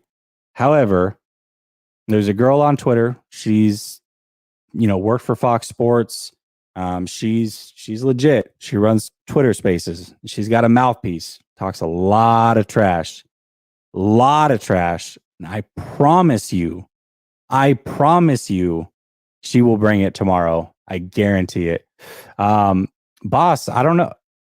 Bro, I hit you up. Okay. I hit you up in a DM on Twitter. I'm about to show you. I'm not saying you don't want the smoke, but you got to respond if you want the smoke, because I definitely hit you up on Twitter. All your content creators. Pretty sure I hit you up as well. Or maybe you had your DMs closed. But if you're a Dallas Cowboy content creator, I promise you I hit you up. Promise you. Either in your chat or on. No, see, this is a different content creator. Cowboy Fan Talk I hit up. Vach I hit up. Shango I hit up. Who else? Cowboys Corner I hit up. Law Nation I hit up. I hit you all up. Every single one of you, I hit you all up. Every single one. So I would have loved to have you on. I definitely would have hit you in your chat, man. I really would have, but I got no responses. I got none. So I got somebody else coming on. I appreciate it though. All right, Keith. We're gonna go Keith, Shay, then Zeke. But if you want to come on, listen here. Here's the link. It'll be about 10, 15 minutes before I can get to you, boss. But we can talk shop for sure. No problem. What's up, Keith? Hey, what's up, man? How you doing? I'm doing well. How are you? Man, I'm disappointed Cowboy Fan Talk didn't hit you back. I actually know him personally. He's Who? one of Which my one? fraternity brother. Cowboy Fan Talk. Oh, really? Yeah. To be fair, hold on. Cowboy fan talk. Which one was that one? Oh, yeah. No, he didn't hit me back. I said, yo, I'm a 49er content creator. If the Cowboys win, so I've been trying to hit him up for a couple weeks. I'm like, if the Cowboys win, I would love to collaborate with you in next week's showdown. Good luck to your boys this week. So yeah, I mean, I definitely hit everybody up. Hey, for he would sure. be good to have on because he's strong with the delusion. Yeah. Okay. All right. Oh, boss. Okay. So boss, I see your setup. I definitely hit you up. Go check your messages. I promise you there's a message in one of your recent YouTube shows that you did. I definitely hit you up because I see your setup there. I remember watching you and be like, okay, let me hit him up. So I promise you that there's a message from me. I'll guarantee it and you can find it. Anyways, all right, Keith, what's on your mind, man? So I was on the football field. I would have rather seen Tampa. For the sake of the rivalry, I wanted to see the Cowboys. For sure. But now, after interacting with these fans the last few days, I would have rather had Tampa. The delusion is strong with this fan base, I swear. Listen, I'll say this. I mean, Tampa was definitely the easier game. The Cowboys got a good team. There's no doubt about it. Cowboys certainly have a good team. I'm not going to downplay that. I just think the 49ers are better. I don't know. Like if I go up and down the rosters, like where do they trump us? How are they going to stop the run and how are they going to out physical us? And boss, those are questions I'm going to ask you and maybe you have an answer for us. But for me, I don't see it. I also look at things like we talked about the battle tested thing. If the Cowboys been to the Super Bowl in the last 3 or 4 years, went to another NFC championship and had a 12-game winning streak, I would concede that there was a distinct advantage when it comes to that. And all they did, they start looking at our schedule, which looked strong in the beginning of the year. The AFC West was supposed to be dynamite. And it just ended up panning out that we did end up having an easier schedule, whether it was for injuries or whatever happened. That doesn't change what we've accomplished the last 2 or 3 years. And the roster has not had a lot of turnover when it comes to like our main players. Like Fred Warner is a better player now than he was in 2019. Nick Bosa is a better player now. Deebo Samuel is a better player now. We've acquired Trent Williams and CMC. So like logically, if I looked at the Cowboys team that did that, I would say, man, they are a scary team. But they don't think like that. Yeah, I mean, I think. Listen, I was listening to Vach earlier today. I mean, obviously, you should be confident. You should be confident in your team. If you think they're that good, you should be confident. However, have some respect, right? Like, I think Vach, who's very level-headed when it comes to talking about the Cowboys, he definitely showed a lot of respect for the 49ers. Now he thinks the Cowboys are going to win, deservedly so. I get that.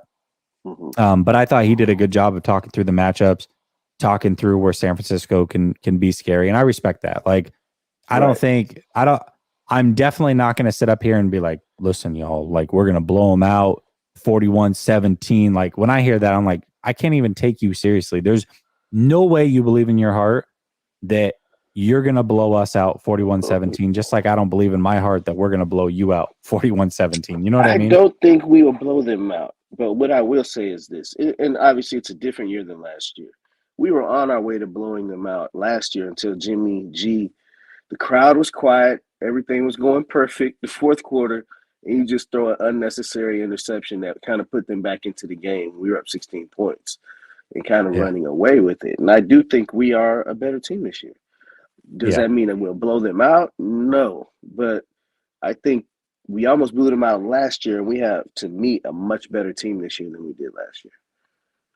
No, I agree. I mean, I think Dallas, to be fair, I think Dallas is better than they were last year. That's fair. Yeah, I think they're better as well. I think they're more battle tested too after kind of what we did to them. We're going to see if they're ready to stand up because I'm not sure.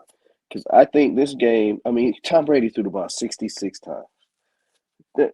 We're going to test that 22nd ranked run defense. Oh, yeah. Oh, yeah, yeah, that's coming for sure. So you might not even – they keep worrying about getting to Purdy. They realize Kyle Shanahan won an NFC championship throwing the ball 8 times. we're going to test your run defense before you even have a chance to get to Purdy. Yeah. Hey, boss. I promise I'll get to you. I just have a couple people ahead of you. I got to take people in order. If you can stick around, I'd love to talk shop. If not, I totally understand. I've only got 2 people in front of you. One of them is Shay. He's going to be super quick, he says. So shouldn't be too long. But hey, I want to be super man, quick Keith, because listen. I want to go ahead. Yeah. Well, just real quick, it's the physicality. That's what I question. Right. So I'm curious to see how they answer that, Bill. Well, and I'm gonna leave you go on this. Herm Edwards has kind of been here or there, but I like what he said about this matchup. He said Dallas and Tampa Bay got to play. What is that? 7 football. With no linemen. What is that called? 7 on 7. They got to play 7-on-7 football last week. Yeah. So this week it's going to be in the trenches. Well, yeah. Can y'all that's stand where up the in the game's gonna be trenches? won. Yep. So that's what we're going to see. All right, man. I'll be in touch. All right, Keith. We'll talk later. Yep. All right, Shay. You got something super important to say. What's up, Shay? Shay. Shay going once. Shay going twice. You're not even muted. I don't know what's going on. I can't hear you. Leave and come back real quick.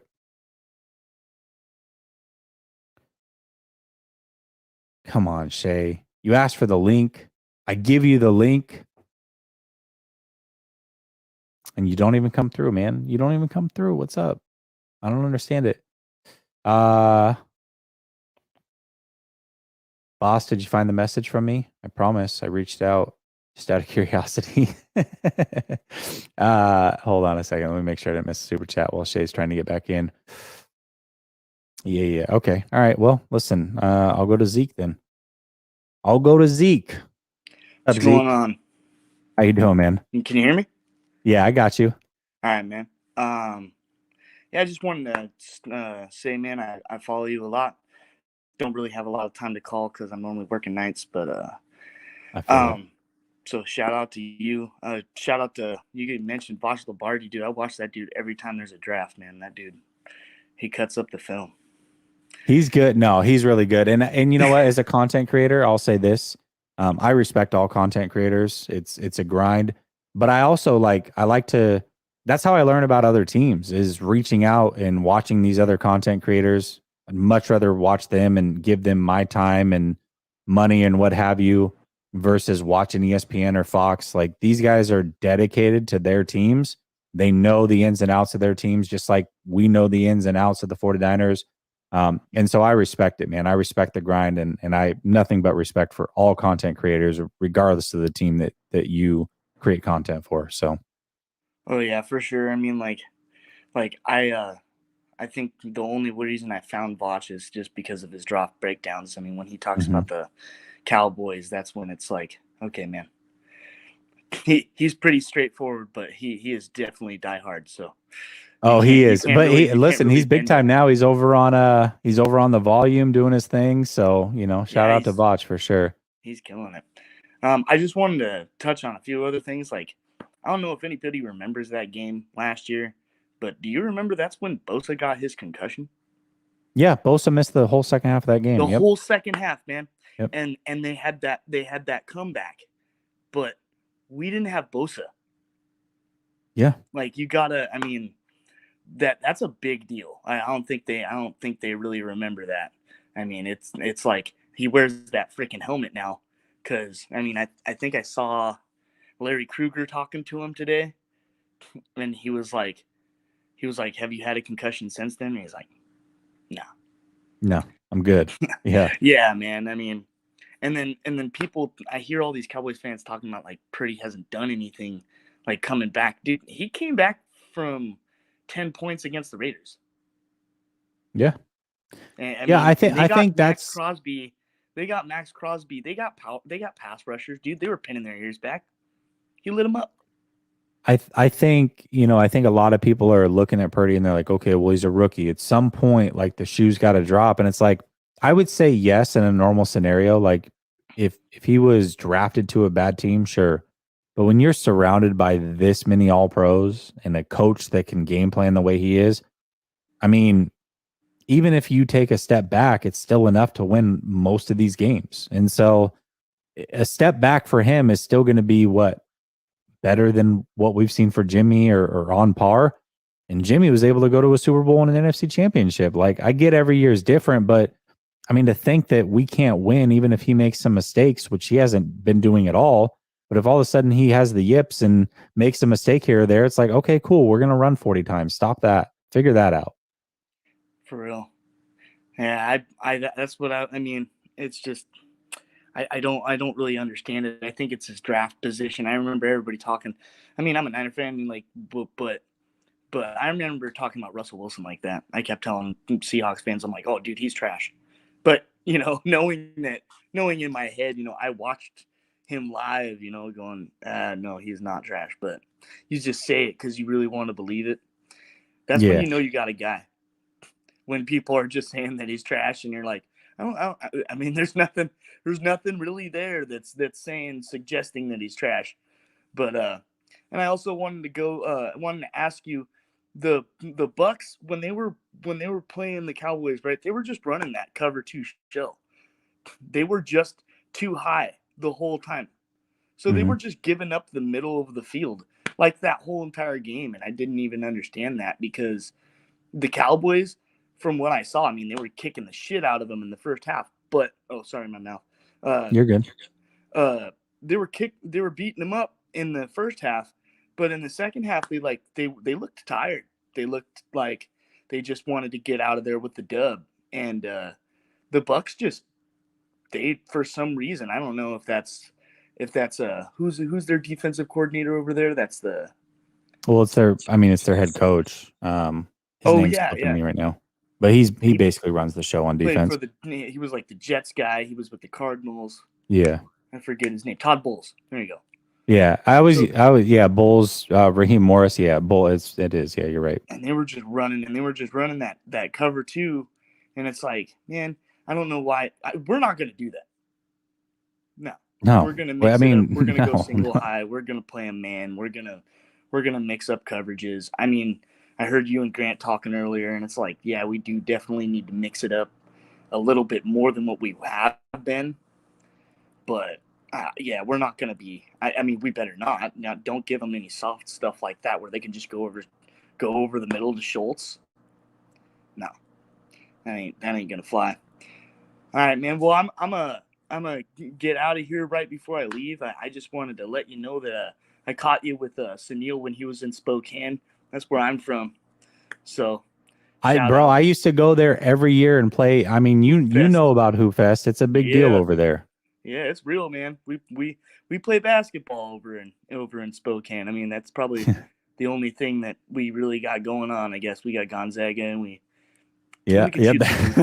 That's exactly what it is, man. That's what you got in Spokane, and I feel it. That 3-on-3 tournament's legit, man. All right, brother. We'll talk soon. All right, see ya. All right, later. All right, Shay, I'm going to try you one more time, and then I'm going to get to Boss here and close out the show with the Cowboys content creator. What's up, Shay? Shay, I swear to God, I'm going to, on Twitter, in the DMs, I'm going to crush you for this. You're forever going to be on my shit list after this one. Golly, I'm going to give you another second to get back on before I get to Boss, and that's it for you. It's over for you, Shay. We're done. Tried. I gave you a shot with technology, and you're young too, man. Like, you're like 26. Can't figure out technology? Come on, man. Come on. All right, let's try it again. What's up, Shay? Bruh. You're dead to me. It's over. It's over for you, Shay. You're kicked. All right, Boss. Let's do it, man. I'll bring you on channel so everybody can see you're a Cowboys fan. What's up, man? Muted, I think.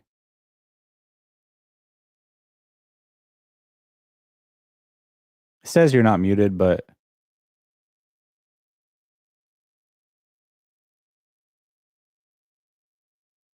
I don't know. Go out and come back in. Go out and come back in.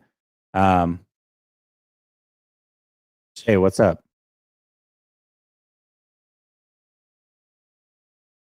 Is it just me? Like, are you guys hearing them? I mean, what's going on?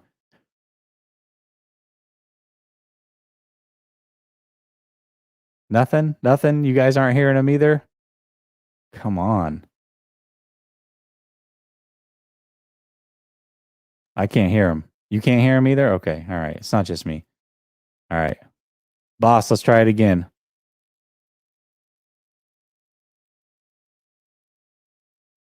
Come on. Come on, Sway. What's going on? Is it StreamYard that's messing this up? I can't imagine that two people in a row I can't hear them. I don't know. Yeah, no audio. Can you hear me? Can y'all hear me? You guys can hear me? You can hear me? Okay, we're good there. At least we're good there. I don't know what's going on.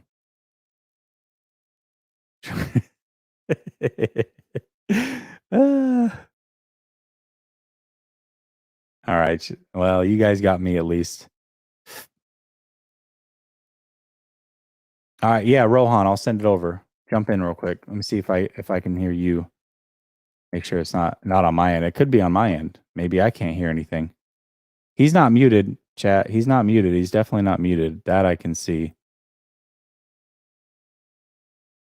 Streaming. You're trash, Shay. You're trash. All right, Rohan, jump in here, man. I want to see if it's working, if it's just me or what. Because we gotta hear the Cowboy perspective. If we can hear it. Oh, I think I got you. 1, 2, 3. Can you hear me? Got you. Yes. All right. I just changed the mic to my camera mic. How do I sound? Do I sound okay? You sound fine, man. I can All right, hear let's you. go. Let's go, man. We figured it out. Now I heard the call that people didn't want smoke. And when I heard smoke, I'm like, let's go. Hey, listen, I really did, man. Like, so one thing I've been doing, it's super, super good time, man. Yeah. All season long, I've done a behind enemy lines every single week. And I've had a content creator on from that opposing team, and we've had a blast. So I reached out to literally, every Cowboy channel I could find. Man, I couldn't get anybody to commit. So a little bit disappointed about that. I do have someone coming on tomorrow, and she's a mouthpiece. So I know she's going to bring the heat. But I had to bring her in from Twitter Spaces. So, a little bit different vibe, but it'll be good. I'm glad you're here though, man. But I like your vibe, man. I can already kind of tell from your style that you're a football conversationalist. You're not like a troller. No, I can just tell that you more so about kind of like facts. I can already get your vibe. So that's usually my vibe out the gate. And I feel them out first. If I see that you want to troll, then I troll with the best. But if you want to talk ball, let's get it. But I heard a lot of the things you were saying. And one of the things that you talked about that I also agree with is the test of physicality. Yeah. That is a test that both teams got to answer.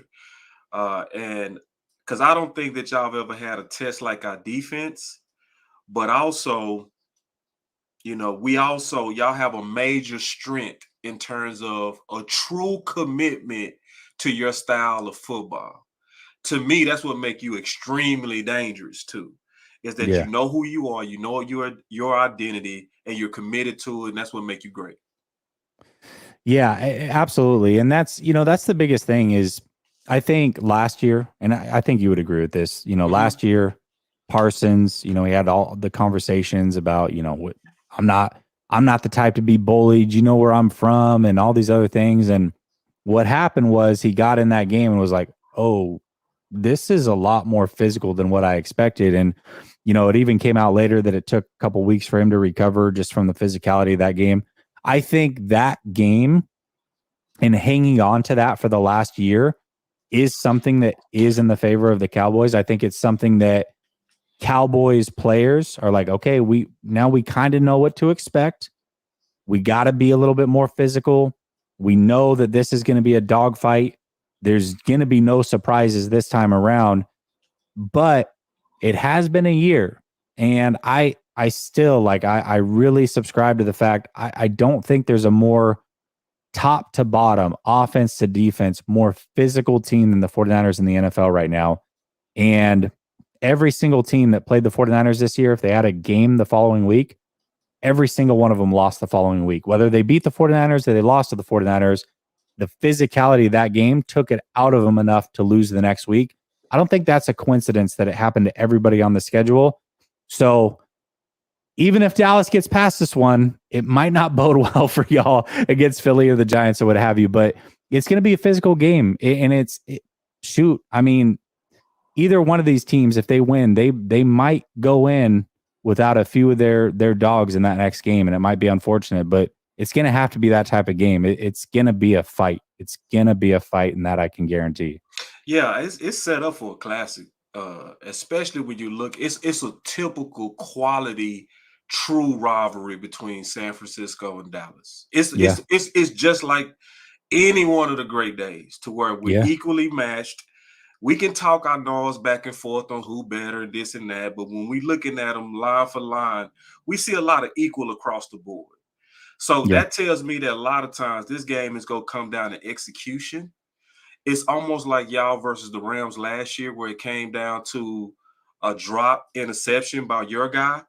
You know what I mean? It's going to be something. I see it being something like that. I don't see it being a blowout. I don't care about the physicality talk. None of that's going to matter in this rivalry. We going to all break arms this game, both sides of the ball. I think both sides realize the impact of this game, and it's going to be just a typical dogfight and historical one. Well, it's interesting that you bring up the Jaquiski Tart dropped interception, and obviously, you know, that definitely could have swayed that game.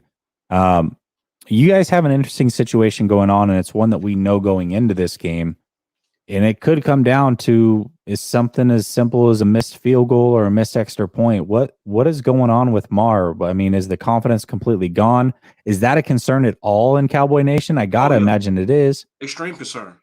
I mean, he went from literally super all-pro kicker numbers to the yips. He was on my fantasy team. He won me games, legit. Right, yeah, he was killing it, 90%.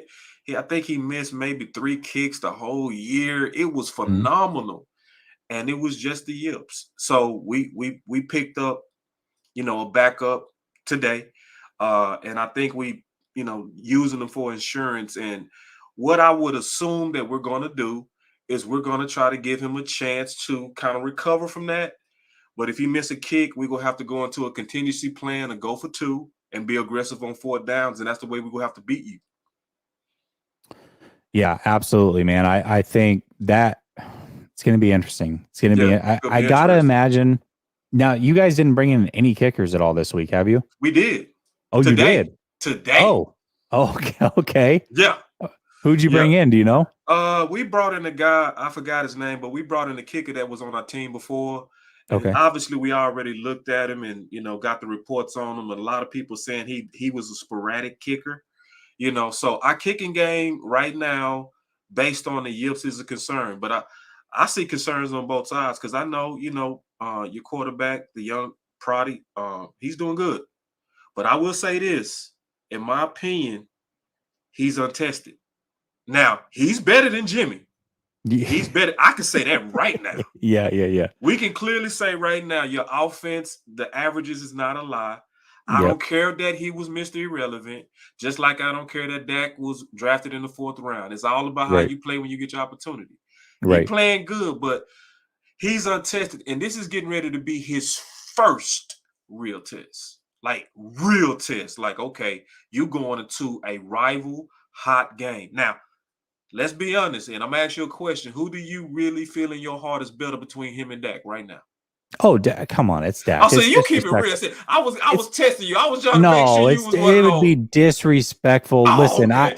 I know what I'm dealing with now. It's Dak Prescott. Come on, Dak's done this for many years, you know. And I'm not saying, listen, Brock may end up being a really good quarterback, but nobody knows the answer to that. And you're right. This is going to be his biggest test. I'll say this, you know, Brock Purdy's a guy that I've liked for a couple years, boss. Yeah. I scouted him a lot going into the 2021 draft. He ended up staying in college. I will tell you one thing. One thing you're not going to get from Brock is him folding mentally. That will not happen. Now, I'm not saying that he won't make a mistake or he might make a couple mistakes, but I promise you, he will not fold mentally in this game. That will not happen. And I think there's probably a lot of Cowboys fans that think, okay, we can jump out on him and show him he's a rookie. And if he struggles, it'll be a problem and it'll all, snowball rolls downhill. It'll get bigger. Mentally, this guy is not going to fold. He does not fold mentally. It won't be, I'm not saying it'll be a perfect game, but if it goes bad at any point, he's the type of guy that will bounce back. Mentally, he'll be fine. I sense that in him too. And I'm not saying this to lift up our guy, but I see, some Dak in him. I see some Joe Burrow in him, like cool, like very cool under pressure, very dangerous, like kind of Joe Montana-ish. You know what I mean? Like, as far as his demeanor, I got you. Yeah, his demeanor and just like I watched him in the previous playoff game. He missed a couple of throws, but for the most part, he was very cool. He was making plays. He was having fun. He was backyard and he was out there freestyling. Like, and Ayuk dropped that pass in the corner of the end zone, or that would have been just a gorgeous play, a gorgeous throw. So he is somebody that I want to see, and to me, he should be, in my opinion, prime suspect number one in terms of our number one target to try to disrupt your rhythm, because it showed me from your offense drop off with Jimmy that if we can limit him, we can limit your offense. You know what I mean? That's fair. To me, we have to target him first to try to bring y'all down, because everybody else around him is stable and strong and veteran and a lot of moxie. So to me, he prime suspect. Yeah, absolutely. And I think it's a fair thing to try to do, and maybe you can accomplish it and maybe you can't. I will say this, it's interesting because heading into the playoffs, one of the topics that we had on the channel here was, are the 49ers an offensive or a defensive driven team? And I think the obvious answer would be like, okay, well, they're defensive. I mean, number one defense, number one run defense, number one scoring defense, tons of turnovers. I think this team is driven by offense right now, which is crazy to think that Brock Purdy and Christian McCaffrey have brought this offense to such a high level that they are the catalyst to this team if they're going to go far in these playoffs over the number one rated defense. And I think that's holding true. I mean, you put up 40 plus against anybody in the playoffs. It's not easy to do. And every single game, they've broken a 30 burger with Brock Purdy at the helm. So I think this team is driven by offense right now. And so in order to win this game, it could be a shootout, I think y'all always been driven by your offense. Always. From not in terms of points, but in terms of your style, your play style. Yeah, I agree. So the fact that y'all been always committed to the run, y'all have always rested your defense, and I say we've been going through an identity issue in Dallas with that style, just trying to be committed to the run, because when we're committed to the run, we're like you. Our defense becomes elite because they're rested. They're not, and they able to play fast because, the styles complement each other. So because of Shanahan and his commitment to the run, I think the offense always kept your defense elite. Now, I would also say with San Fran right now with your quarterback and the way he rolls the whole ship of San Francisco, I would say that y'all are very complete. Y'all complete like the former San Fran teams and the former Dallas teams, to where your championship level on both sides. I actually honestly feel this, and I mean this from the bottom of my heart. I really feel like this is like the old days, to where the winner of the Super Bowl is going to be first the winner of the Dallas versus San Fran game. Hey, I'm with it. I don't mind that. You know what I mean? AFC, it's interesting because I feel like there's a stark contrast in the NFC and the AFC. Yeah. NFC, really, I mean, you've got three teams from the East, and we know that, physicality usually comes from the East. Yep. The 49ers are really a throwback NFC East team. I mean, let's be real. Yeah. So you've got four teams that really like to establish the run, like to play good defense. They're not, good quarterbacks, but they're not driven by their quarterbacks. And then you get over to the AFC and it's all like flashy, deep throws, great quarterback play, elite of the elite. It's going to be interesting. Whoever comes out of the NFC and whoever comes out of the AFC, it's going to be a stark contrast. It's going to be a collision course, and I'm looking forward to it regardless of who it is. Yeah. Hopefully it's the 49ers though. I mean, yeah, you know I want it to be Dallas. But but at the same time, the reason why I say that because I feel like we also sharpening each other. We getting each other championship ready. I think Yeah. that's what's getting ready to happen. Is like hopefully, like you said, hopefully we don't beat each other to the point to where we're hurting by the next game. Right. But at the same time, I'm excited about this. This is set up to be a super classic. And I did want to talk to you about one more thing too, just as I was looking at your team. I see a couple of more holes that I think we can attack. I want to run it by you. I think your Okay. secondary is a little bit vulnerable. I think your secondary is vulnerable. Now, y'all got names and y'all got awards, but I feel like if we're going to attack you, obviously, I honestly know that the way that we got to try to limit Bosa's first, I feel like we got to run right at him, try to take his legs, try to take the gas out of him. But then I think we should open it up on you guys after we really run it on you guys and really try to take away Bosa and y'all pass rush. Now, I do expect that we're not going to get a lot on the ground, but that's not going to be the point. To me, I want us to control the line of scrimmage and then open it up on y'all. What's your thoughts on that? I think it's a fair game plan. I think it's probably the same thing that we want to do to Parsons. I mean, just to be real, listen, Parsons is a little light in the pants. You know what I mean? He's playing that edge role, but he's light now. So and I think we can run at him as well. I think it's a fair game plan because it's probably the same exact thing that we want to do here in San Francisco. And you're right. It's not about breaking for big yards and those types of things. It's about body shots. Like if this is a fight, it's about body shots and putting those body shots in the bank. So later on, the legs wear out and you can come out and you can do different things with it. So I agree with you. I think, that's probably a good thing. The one way to beat the 49ers, and this is how they've lost 2019, 2021 or 2022 playoffs, however you want to look at that. They lost by the other team actually controlling the ball, which is what the 49ers have always wanted to do. So if you can hold it 35 minutes, all of a sudden things get interesting. So love it. Great analysis. Now, I do want to push back just a little bit, not even on a confrontational. We're just talking ball. I don't think the plan is going to work with Parsons because and one thing that you said before I got on that I loved is you really truly get true intel from content creators. You were so right on that. Yep. I'm exactly like you, my brother, to where when I want to learn about a team, I don't go to like their analysts and their insiders. I go to you guys. I immediately subscribed once I first came across your channel. The first time I came across your channel was today, and I saw you going live because I don't know. I just did a show with some more San Fran guys, so maybe Twin Maker and those guys. He actually asked me to come on, but I had some shows, so I couldn't do it. But Twin's a good guy. Yeah. So that's why I guess that's why you came up, and I clicked on it. But I don't think y'all gonna be able to run that game plan on Parsons because Dan Quinn has switched it. I don't know if you noticed it, but versus Tampa, they not having them just play the edge no more. They moving them around, and they was doing that early in the season when he was going crazy. So that's going to be interesting to see how y'all counter that because now we put it on film. Now, going into this game, we could have surprised you. But y'all going to look at Tampa, y'all not going to be surprised by it. How do you see y'all countering us moving around Michael Parsons like a chess piece to just do damage?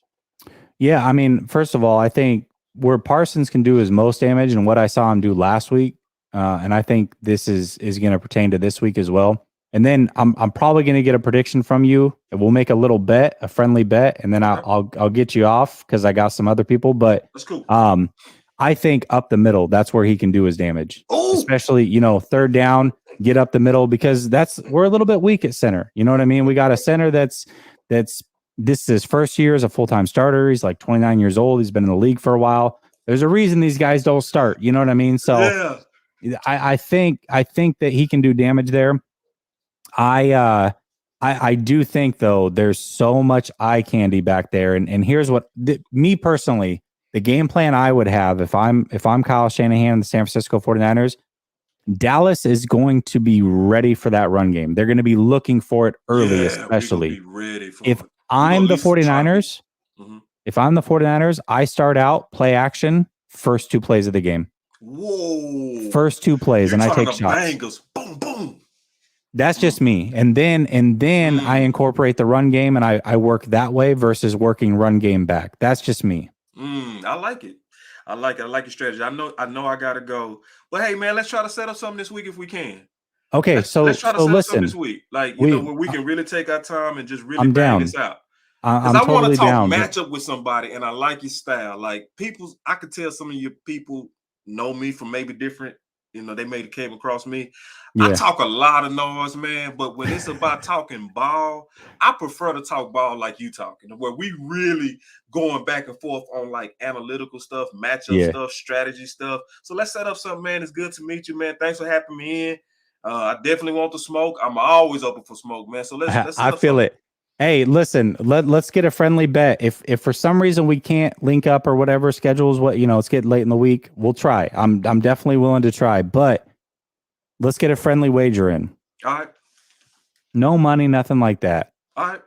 If the 49ers win, I do. Do you do post-game shows? Yeah. All day, every time. Okay. So the losing team. So if the 49ers win, you got to call into my post-game show and eat crow. If the Cowboys win, I got to call in and take all the smoke from all the Cowboy fans over there. That's easy. You with it? Yeah, that's easy. All right, let's do it. Now it's gonna have to be short because you already know how this stuff works in terms of. I know, I get it. No, it'll be quick. Thing. Yeah, I got you. But now we'll do that. We'll set that up, man, and send each other some links, and that's a fair bet. But man, thank you. And I appreciate you being one of the good guys. I always call the content creators the real good guys. We the real news, we the real media, we the new media. And I'm just glad that we really pushing our voice into the community and just showing the passion that we have for our teams. So too bad. I agree. Hey, listen, chat. Here's the deal. You know the deal, chat. Here's what we do. We go flood other teams with subscribers. And if for nothing else, it shows them love. Right. But if the 49ers win, you know what channel you get to go talk trash on. Go show this man some love. Boss Cowboy Sports. Give him some love. He just gave us some good free content for us to talk about. I appreciate you, boss man. Hit me up. Twitter. Yeah. Right. You see right here at JNA_LSS. That's my Twitter name. So hit me up there. Let's do it, man. And then we'll set something up either before the game or after the game. Sounds good. But nice to meet you, man. And thanks for having me. Absolutely, man. Good luck. Good luck, brother. Well, later. but not really. I feel you. Oh man. What's up, Rohan? Oh, what's up, man? Yeah, how you doing? I just jumped right to it. Nah, you good? How you doing? I'm doing good, man. How are you? And I think I got to start this off right after a Cowboy speaker. Jesse, I got to ask you, are we going to beat them Cowboys or not? Of course we're going to win. Come on, man. Yes, we're going to win the damn game. Of course we're going to win. Of course we're going to. I should have asked him what his score prediction is. Maybe he can throw it in the chat. I'm curious to see what he thinks the score is. I'm going 27-29ers. I think it'll be a close game. I think it'll be a one-score game. But yeah, the 49ers are winning the game. Come on. Yeah, man. yeah. But no, I think I had it 31-23, 27-23, so similar to you. But I do want to ask you now, being serious, where do the Cowboys pose a threat to the 49ers? Because a lot of obviously there's a lot of talking going back and forth, but we got to be realistic because the Cowboys have been a solid team this year. What's that threat? What do you think? I think there's a lot of threats, man. I think, listen, first of all, he says Cowboys are going to win 30-27, so respectable back. I think they pose a lot of threats. This isn't to say that if we go up and down, we go quarterback, running back, wide receivers, we go through the whole gambit. The 49ers, I think, win a lot, if not most, of those position group battles.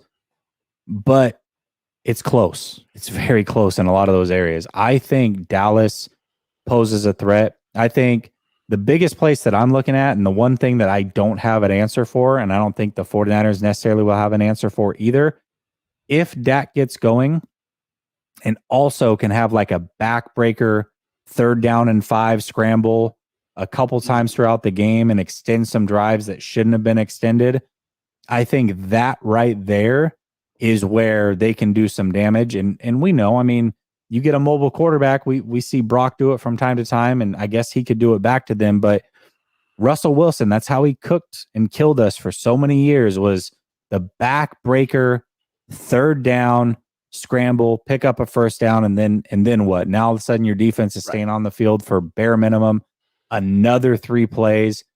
Dak is starting to run more now. If you look at his averages, I think in the last 4 games, he's gone like 6 carries, 3 carries, 6 carries, and 7 carries. He's running the ball a lot more than what he was last year when we played him. That, for me, is a bit of a concern when it comes to the Dallas Cowboys. I think that that's a fair concern because how I expect the 49ers to defend Dak Prescott, I don't expect them to blitz that much. At least if they are looking at the numbers, seeing how Dak Prescott performs, he is better when against the blitz than when really getting pressured with 4 people. The splits are really, really intriguing with Dak Prescott, and that's been the case throughout his career, really, especially over the last 2 years. And so if you're only rushing 4, the difference is you don't have that many guys near the line of scrimmage, which means there are those lanes, more lanes that could open up for Dak Prescott to scramble when needed. And the one thing that we saw, the 49ers, it's not like they didn't get pressure this past weekend. I don't think that that's true. They had 16 pressures, but they had their pressure rate seemed a little lower than before. Nick Bosa especially had a pressure rate lower than before. And so if you're not getting pressure with 4, and if you're rushing 4, you're going to create the rushing lanes for Dak while also giving him time to extend plays and operate, which could be a case if the 49ers could not really, if they can't get pressure with those 4. Yeah, absolutely. And so, you know, a mobile Dak makes things a little bit tougher for sure. I think if I flip it around though, I don't know what their answer is for the run game of the 49ers. And I think that's got to be their biggest concern. You know, I think Boss had a really good point of what they're going to try to do. And all that sounds great. They've been had in the run game for a big chunk of this year. And the 49ers aren't going to be any different. I mean, they're going to commit to the run game. They're going to use that weakness against them for play action and all those types of things. I think at the end of the day, it's going to be really tough for them to also get off the field defensively. And, you know, as time goes, man, if we win that time of possession and we can run the ball, start mixing in the play action, I think it's really, really, really tough to stop the 49ers in that scenario. I think that's fair because when you talk about it with their running game, their strength and our strengths are different. They give up 129.3 yards on the ground, but better off on the interior. We're better off with the outside zone. We're not necessarily one of the better teams in the NFL in that when it comes to kind of power running, because our offensive line in the interior, let's face it, when run blocking, can't move the defensive line that much. They don't really win at the line of scrimmage a lot, so it's up to the running backs. But in the outside zone scheme, you see the blocking, you see the pullers execute well, you see the left side especially execute well, and you see the tight ends blocking well. When all of that comes to fruition, you have these explosives. We saw the 66-yard play, and the offense, when it comes to the running game, they've been predicated on explosive plays all season. And that's been a thing because of how well blocked and how well schemed a play is. And that's where I worry for the Cowboys, because that was the issue last year too. I don't think there's a significant fix that they had from last year to this year in terms of the outside zone, how they defend outside zone. They had a struggle with it with Deebo Samuel last year. I don't know what their fix is this year. But I do want to ask you before we head on out, how do you think they're going to attack our pass defense? Because they've got CeeDee Lamb, Michael Gallup. They've got a couple of guys. Do you think we match up well? Are you concerned about Charvarius Ward after his performance last week? What do you think? I'm not concerned about Ward. If I'm Dallas, I'm moving CD in the slot as much as possible. And I'm forcing them to cover him with players other than Charvarius Ward. That's what I'm going to do. And I think he can work well out of the slot. You add in that you've got Schultz that can work out of the slot. And I make guys like Jimmy Ward, I make guys like Hufanga, the linebackers, make those guys have to worry about CeeDee Lamb. That's what I would do. And then also, you know, Pollard's a beast out of the backfield. If you can get him on some wheel routes, some busted things. I mean, we've seen it multiple times this year. He catches, a 10-yard wheel route and all of a sudden he's gone for 50. Those are the things that I would do if I'm Dallas for sure. And, they to Boss's point, even if they can't establish the run from getting big chunk plays, they got to still stick with the run because it's like a body shots in a fight. And they've got to find a way to be at least consistent in trying to run, because if Dak has to drop back 40 times, you add in sacks, some throwaways, what have you. If he has 35 attempts in this game, that bodes well for the 49ers. I agree. And really, they've got to manage it well between Pollard and Zeke, because we've seen how efficient Pollard is, but yet they continue to give Zeke Elliott carries. Pollard in his 15 carries, 5.1 yards per carry. Zeke in his 13, he had 2.1. The season splits also show the same. Pollard averaged over 5.8. Zeke in 40 more carries averaged only 3.8 yards per carry. There's a distinctive difference. And also the 49ers, they're a good team when filling in gaps with their linebackers in the running game. They not necessarily struggle, but you see that they'll have some lapses when it comes to the outside zone because of some poor angles or whatever it may be. And I think, you're right, that might be the hardest thing to cover in terms of their offense. Tony Pollard could be an X factor. But Jesse, I do appreciate your time. I know it's late for you, and I wanted to give a quick shout out before we head on out. Guys in the chat, make sure you subscribe to him because he provides a ton of great content at this time. Nobody else is going to do this at nearly 1 a.m. His time. So appreciate you and all you do really for the Niners community. Rohan, thank you so much. Make sure you subscribe to his channel as well. In fact, let me do this. Make it easy. It's just his name. Hey. Super simple. Appreciate Not super simple. When you see it on screen, it's super simple. Let me put it that way. It's easy to read on screen. Go subscribe to Rohan as well. Thanks, Rohan. I appreciate you, man. Hey, have a good night, my man. All right, later. All right, Francisco, bring you on real quick. Actually, here, let me change this over. My bad. All right, Francisco, I got you. Thank you for being patient. What's up, Francisco?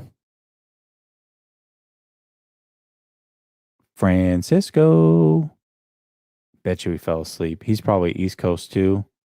Super tired. No. Greg, are you coming on? Greg, if you're coming on, I'll save you a spot. I'll talk shop with you for a good 10 minutes or so before I get out of here. Are you going to come on or nah? You coming on or nah, Greg? Pinelli, my friend to me. What's up? Are you coming or what? Did you not hear Ro? Oh, hold on. I think Francisco's on. Hold on, Francisco. Francisco. Hey, what's up? Hey, what's up, man? How are you? Good, and you? Yo, I'm doing good, man. I'm doing good. Hold on a second. Hold on. Greg, do you want to come on? Not like, I can. I'm going to play coy. Are you itching to talk 49er football? Or are you good? You let me know. If you want to come on, I'll drop the link. We can talk. If not, no big deal either. I don't want to force you to come on. All right, Francisco, what's up, man? Oh, let me try to get my camera. All right.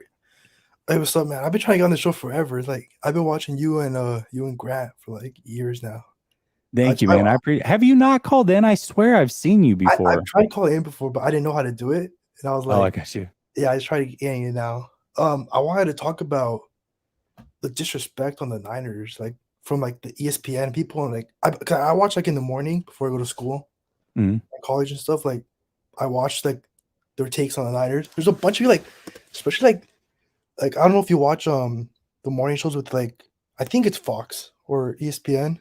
They talk about how like the Cowboys just like so much better than the Niners, and I'm like, where are they getting this from? It's like the disrespect on Purdy.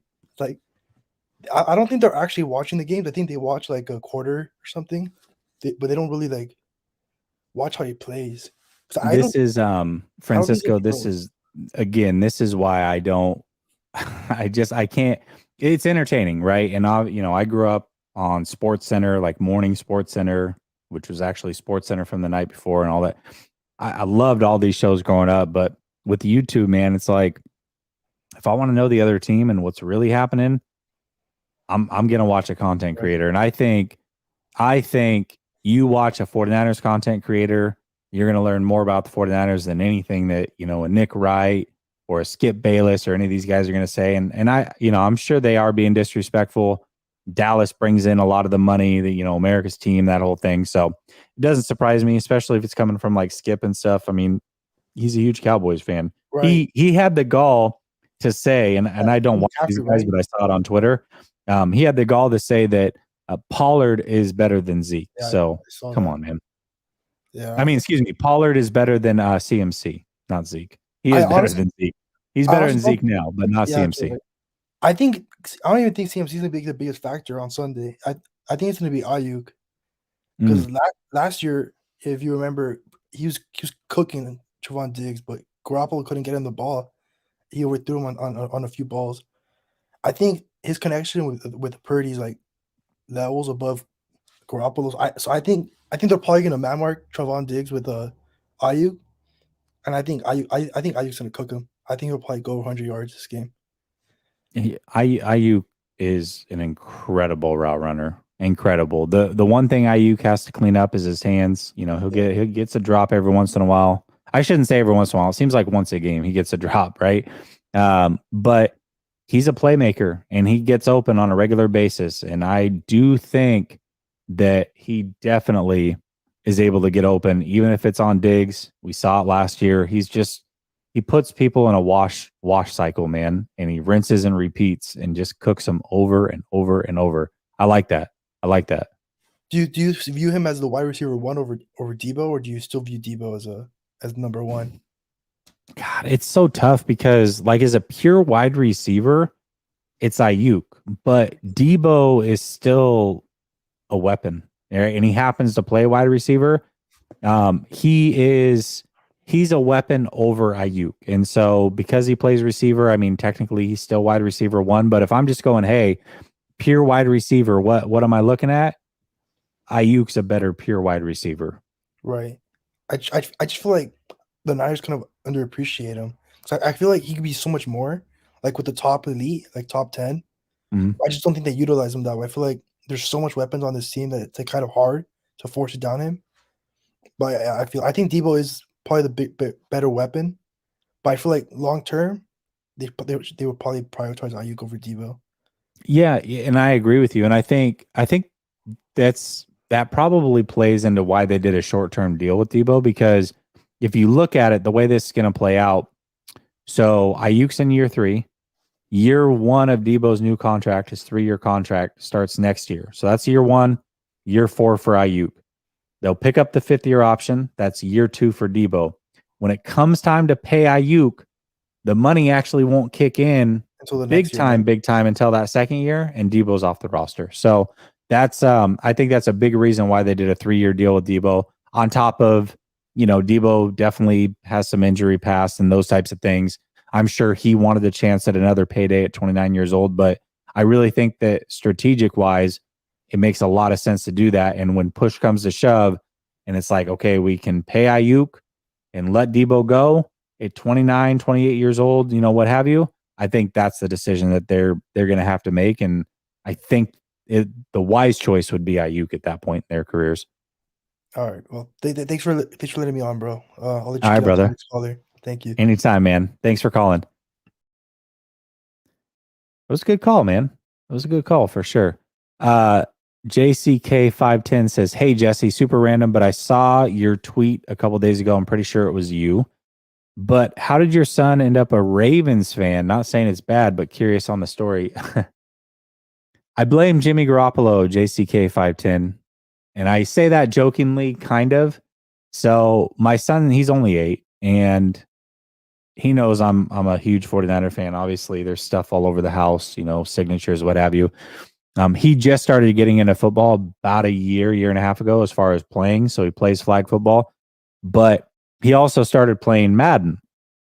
And so he wanted to be the 49ers on Madden because of Debo, and Jimmy Garoppolo at that time was the quarterback. This is, Madden a year or so ago. And Jimmy Garoppolo can't move, and he wants running quarterback. So he sifts through the league. He comes across Lamar Jackson, falls in love with Lamar Jackson from a player aspect, uses him on Madden. and that results in him being a Baltimore Raven fan. So yeah, I'm curious to see like how deep the fandom runs. Like, is it more of a Lamar thing? Because if Lamar leaves, does he stick with, he's 8. So I don't know. I don't know how it's going to play. I do think he's probably going to stick with the Ravens. And the reason I say this is we were watching the game together on Sunday and Lamar wasn't playing, obviously. He was into it. It was super intense. He was nervous. He was pacing, watching the game. And that's kind of when you can start to see, okay, this kid really is buying into being a fan here of this team. These are the things I did as a kid, and those are things that stuck with me forever as a 49er fan. So, yeah, I don't know. We'll see if it sticks once Lamar leaves, if he leaves. But, yeah, that's how he became a Raven fan. So I jokingly say I blame Jimmy Garoppolo. Obviously not his fault, but it's still a funny story nonetheless. I don't know what's going on with Greg. It sounds like his computer sucks at life. So I'm going to get out of here. It's 1:06 a.m. I got to be up in 5 hours and 20 minutes to get my kids to school. So appreciate y'all. Tomorrow night, Behind Enemy Lines, Dallas Cowboy fan. And she's a firecracker. So you definitely do not want to miss this. She is she's a mouthpiece. She talks a lot of ish. She's really, really, really, okay, you're here. Okay, on Twitter. Hold on, Greg. Hold on, I got you. We're not leaving yet. We got 10 minutes with Greg Pinelli. Hold on a second. All right, Greg. All right.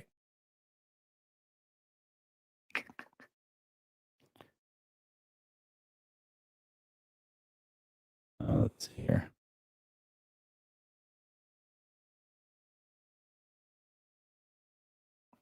Okay, Greg, pulling you up.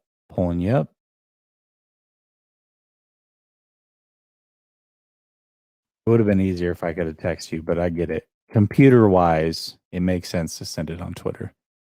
All right, I got you. Hold up. Some of y'all left. That's my fault. It's my fault. Hold on.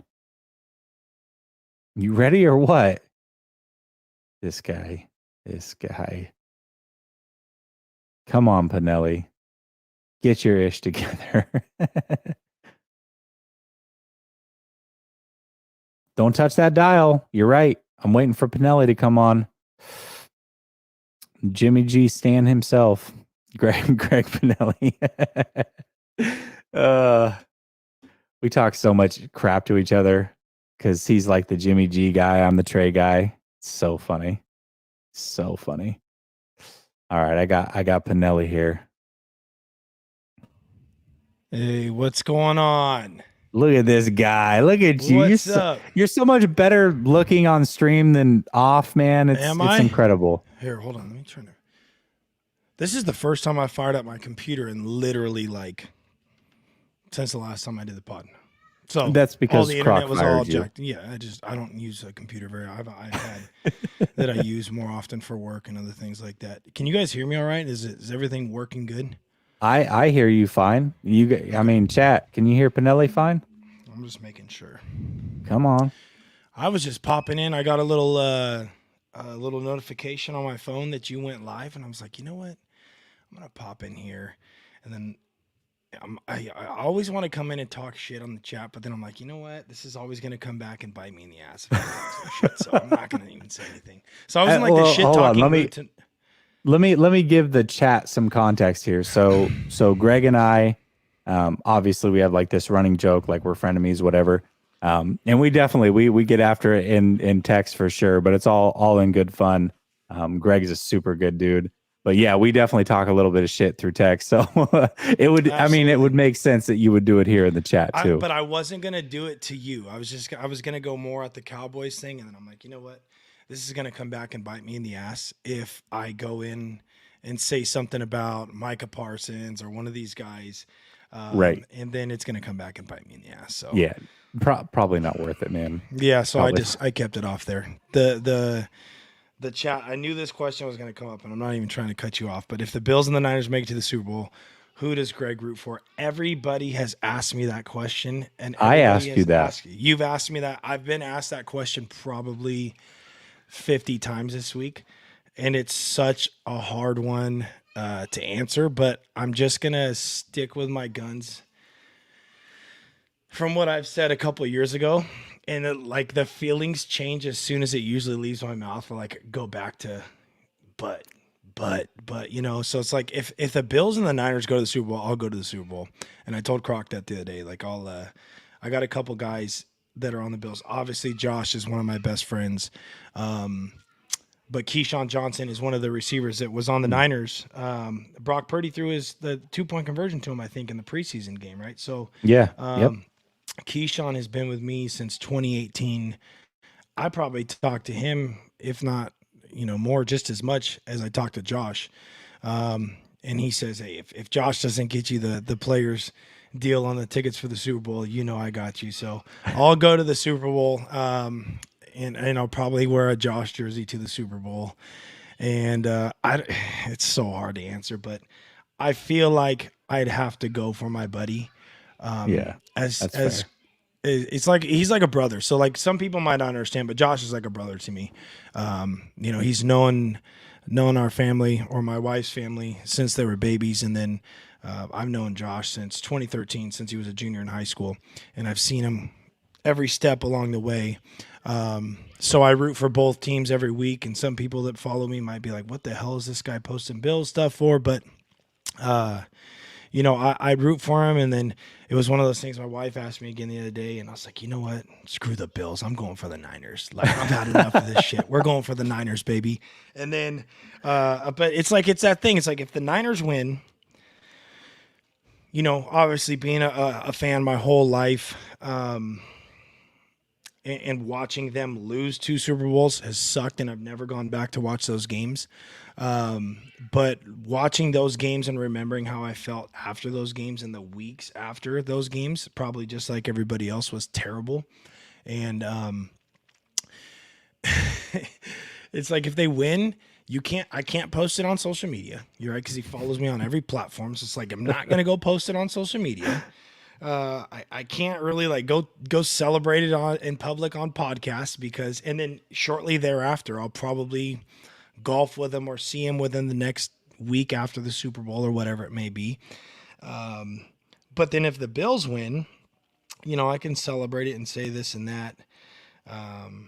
To rewind, if the Niners do win, it's like, okay, I'll have the jersey on. Then I go to the car, and then I just swap out the jersey in the car and celebrate by myself, like screaming in the car by myself, put a Joe Montana jersey on and like, wait, what? Let's go. And that's all I'm going to get out of the celebrating. But if the Bills win, granted, I hate looking ahead. And I think that, a lot of players and past players probably hate looking ahead, because you realize, like, the Bills are a prime example the other day. Like, it was very easy for them to probably look ahead of the Dolphins, knowing they beat them in Buffalo a couple weeks prior, knowing that they had the 3rd string quarterback coming, and then shit hit the fan. Sorry for my language. No, you're fine. You're totally fine. You're good. But it hit the fan, and I actually fell asleep during the game. I was tired. I was doing sessions for the 3 days prior, and that morning I did sessions, and I fell asleep during the game. My wife's like, how did you fall asleep for 30 minutes during this game? Which I never really do during his games or Niner games, obviously. But I was like, dude, I'm not even sweating it, because the Dolphins offense cannot move the ball. Like, they're terrible right now. They have granted, I get it, the young quarterback was put in that's a tough spot.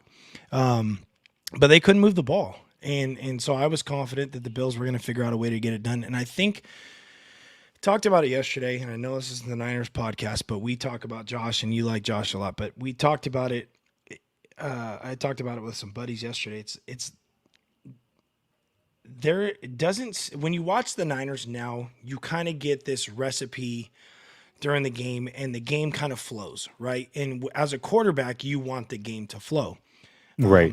When it doesn't flow, you see the 3 and outs. You see the stupid plays happen. You see guys make errors. People aren't dialed. And so it got to the point where it's like, it's great for the first drive, and then it's here. right? And it's not just kind of here and then maybe a little dip, like you want to see the stock market type thing. It's just, Right. it's like too jagged, like there's Yeah. no rhythm and no flow. And I didn't see that the other day. And then it kind of peaked out. Gabe Davis ran a go ball at the sideline. Josh threw it. It's already a low percentage throw. I know everybody on here wants to see us throw the deep balls or see the Niners throw the deep balls over and over. They're such low percentage throws. And the Dolphins are running cover 0 a ton, and you want to take advantage of those deep shots when you get them. But he did one to Gabe Davis, and literally the next play threw the exact same route to Gabe Davis and missed again. And then you put yourself in a bind because it's 3rd and 10. They didn't convert, and then boom, you turn the ball over. It reminds me of like the Oregon Ducks, and you're an Oregon fan. When Chip was there, like the defense never had a break. Never. Aliotti was the DC there. It's like the dude's putting a bind every week because Chip's scoring 50. They're giving up 42 because they were on the sidelines for a minute and a half, Yep. And that's going to take a toll after a while. And that's kind of the Bills, is they can score so fast that and they don't have up until this year, and we've talked about it, but they never had the sexiest run game in the world. At least when Josh was there, he's usually half of their running. They should have traded for CMC. They should have went all in for CMC. I thought they would have. I really thought they would have. Yep. And that there was a little bit. Never mind. I'm not going to go far. I'm not going to. Yeah, you're good. I'm not going that. I'll be posted on the internet tomorrow. I'm not going down that road. But I know there was interest to trade for some running backs, and we talked about it before. Like Josh said, that one of his most favorite teammates he's ever had, one of the most favorite people he's ever played with, was Frank Gore. He said that Frank was one of the smartest guys, smartest running backs, and smartest football players he's ever been around. And then when Josh obviously grew up a 49er fan, when Frank was leaving the building, he signed a 49ers Gore jersey and left it in Josh's locker for him. So that's pretty cool. But That's he said awesome. he said he learned so much stuff from Frank Gore while he was there. I would have hoped.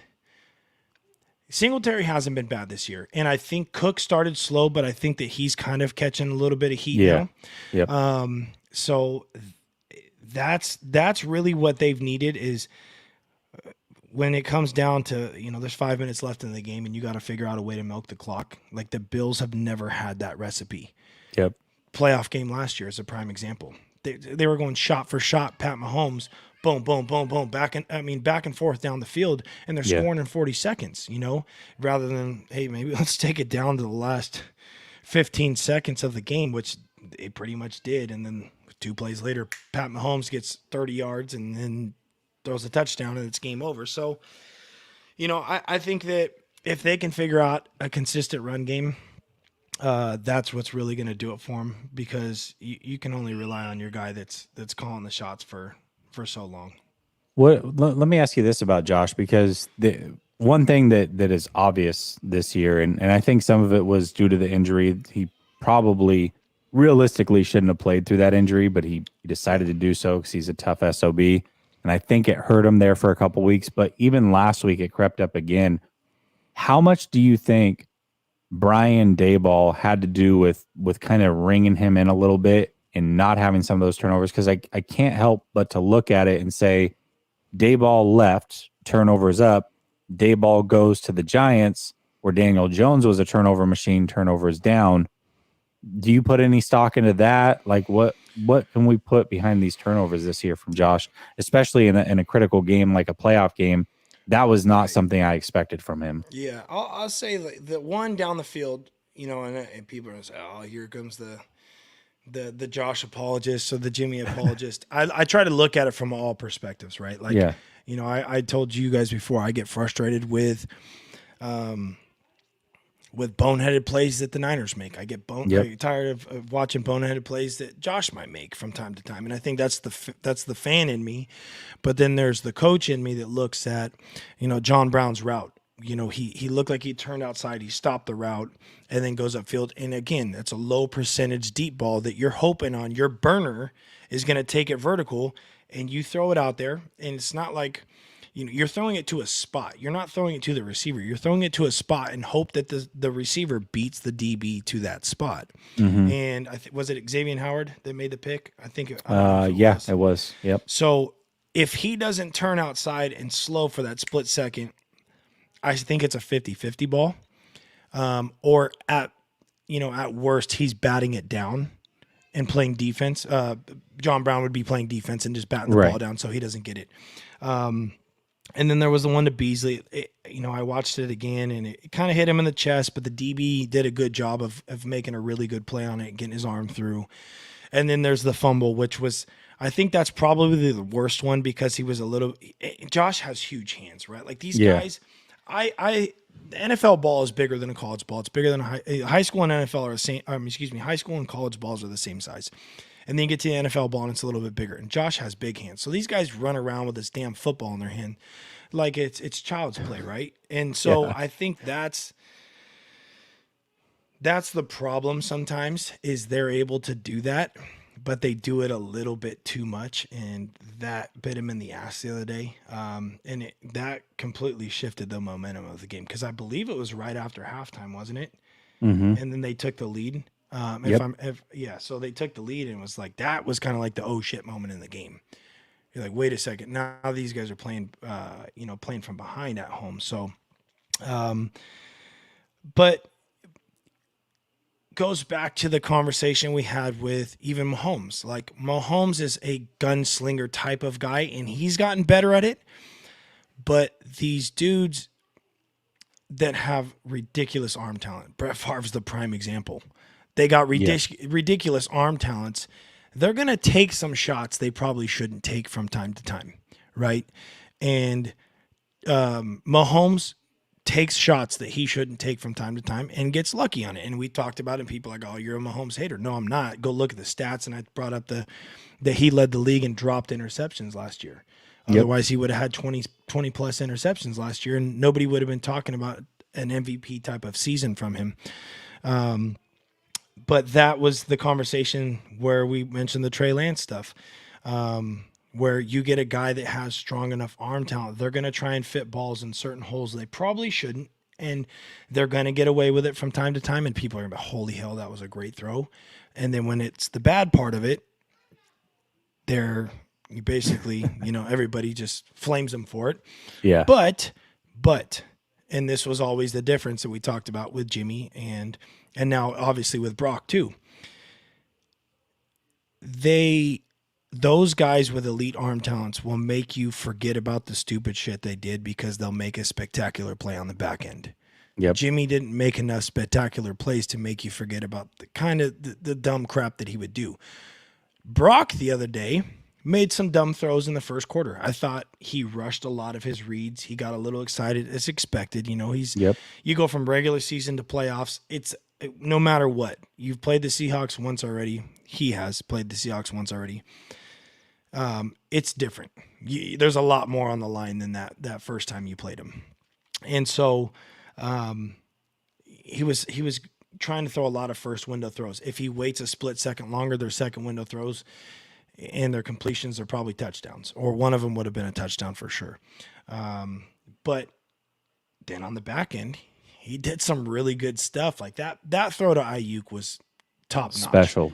Incredible. So I was like, immediately said, that's the type of stuff that'll make you forget about the stupid shit he did early in the game. Yeah. You know what I'm saying? Like those are the plays that'll make you forget about that stuff. Yep. And so I give Brock props, man. He has stepped up big. He's owned it. He's confident, and it doesn't look like a false confidence. You know what I'm saying? Like usually you can read guys, especially being around them in a huddle, you can look at somebody and be like, this guy's full of shit. Like we're screwed today.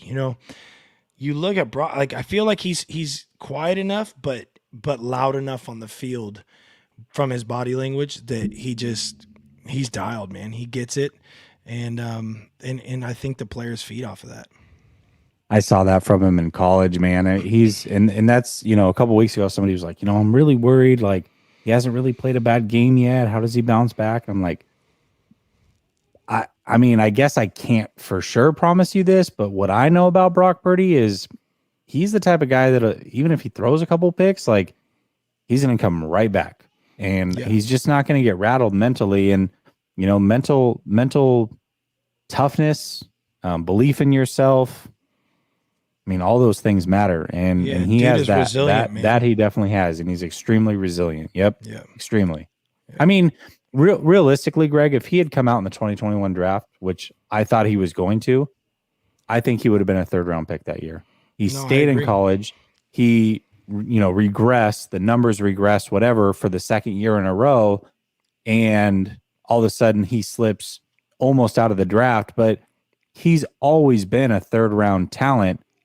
Now, obviously, he's living up to that and even a little bit more right now. But to me, that's where he fit in, was as a 3rd round talent.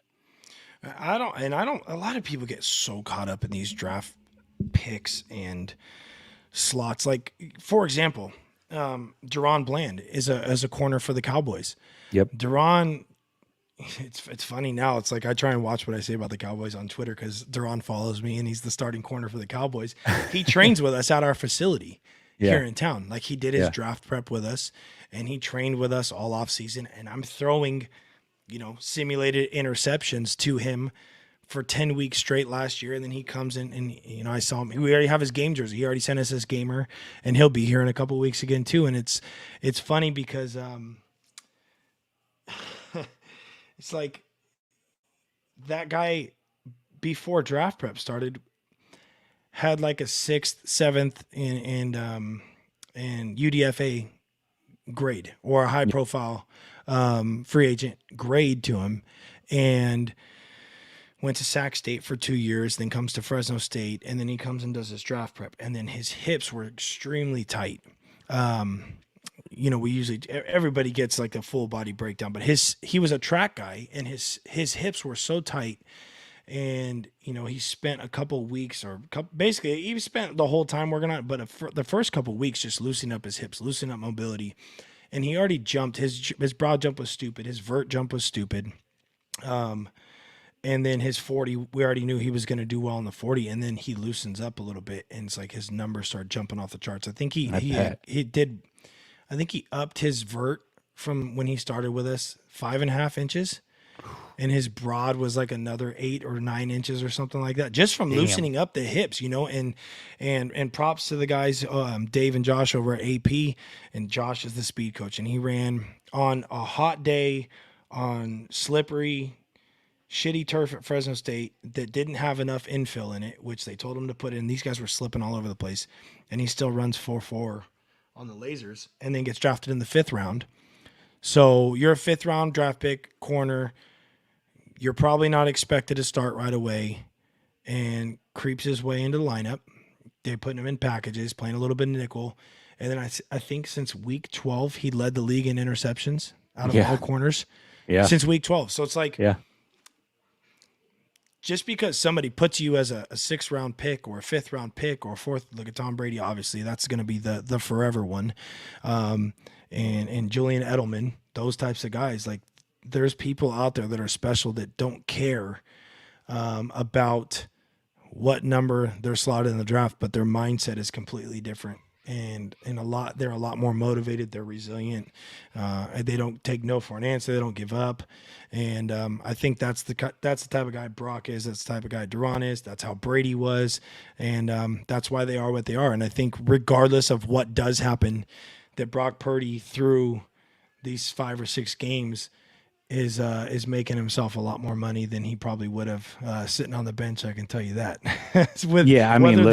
Whether that just happens to be with the Niners for however long or somebody in the future, and the way that it's going, you'd like to think that it's hopefully with the Niners, but there's a lot left to be told on that one.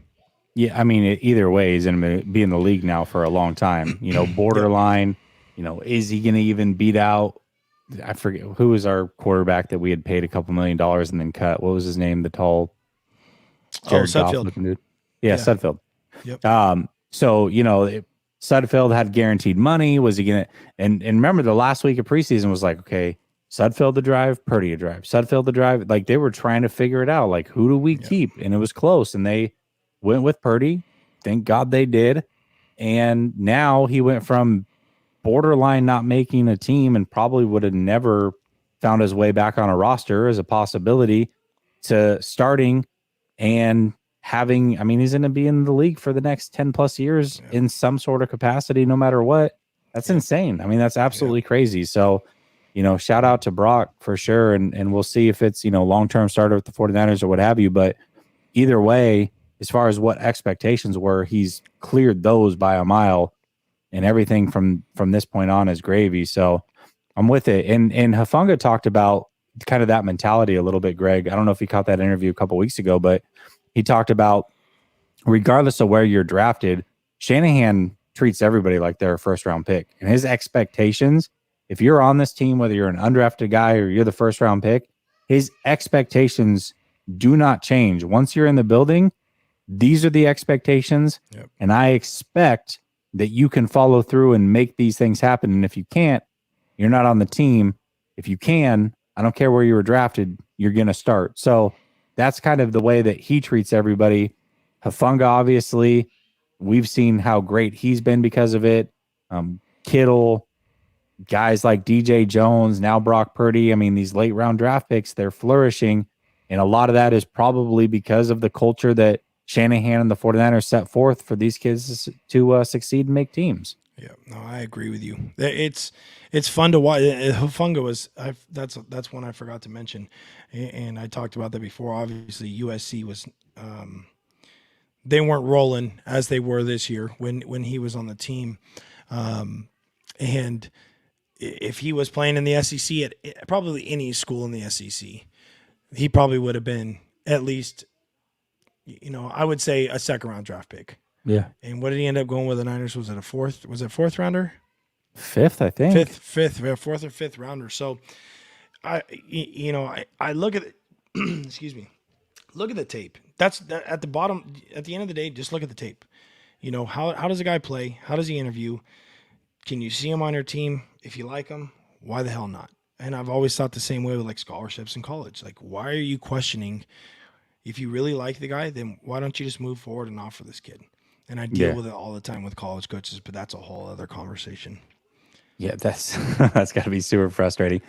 Jared says, could we see a 49er Chiefs rematch in the Super Bowl? I think that's what we're headed towards. I think the 49ers are the favorite out of the NFC at this point. I think I would like it to be the Bills. I really would. Again, I'm a huge Josh Allen guy. I get he's had, his hiccups this year. I do think he's the best quarterback in the NFL. Thought that now for 2 years. I just think the Bills, with their injuries down the stretch, they're not getting pressure on quarterbacks.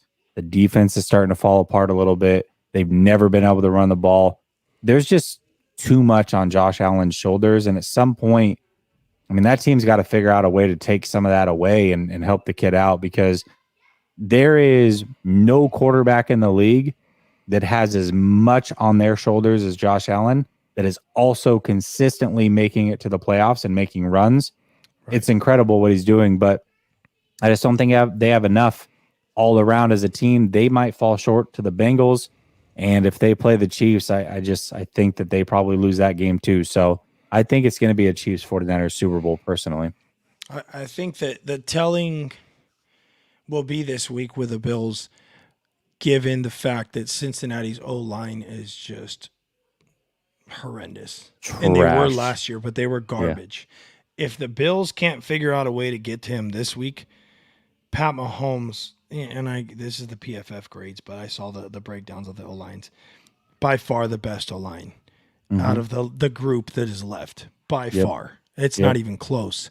Yep. And so yes, I get they beat him once. Well, he did it last year too, and it's playoffs and it's different, and probably should have beat him last year in the playoffs. But if they can't get to Joe Burrow this week, then it could be some rough sledding for him, because those receivers are elite. That Von Miller injury it's brutal. Too much. It's a lot right now. This is literally right now. These next, not even looking forward to the Super Bowl, the next 2 weeks is why they got Von Miller. Yep. And now he's not playing. It's like, okay, we're right back to square one. And it's not a bad square one. It's not a terrible square one, but it's not where you were with Von Miller coming off the edge. It's a completely, you set your game plan to Von Miller. when you're playing against Von Miller. Just like the Niners will set their game plan to Micah Parsons. Like everybody else does it to Bosa. So now it's okay. It's not that we're gonna set it to, you know, whoever else. Rousseau or whatever. Yeah. They're not gonna make this whole game plan around particular guys on the Bills D line now. Yeah. Because they're not nearly as elite as Von Miller. So I mean, personally, again, it's like, you know, the 49ers Bills matchup would be cool. Kind of. It would be cool. But, and agony at the same time. Yeah. It would be cool, but it would be tough. The 49ers Chiefs rematch. I think a lot of people would want to see it, given we lost to them in the Super Bowl. We lost to them earlier this year. But at the same time, I got to give my respects to the Chiefs. Like, they're so good.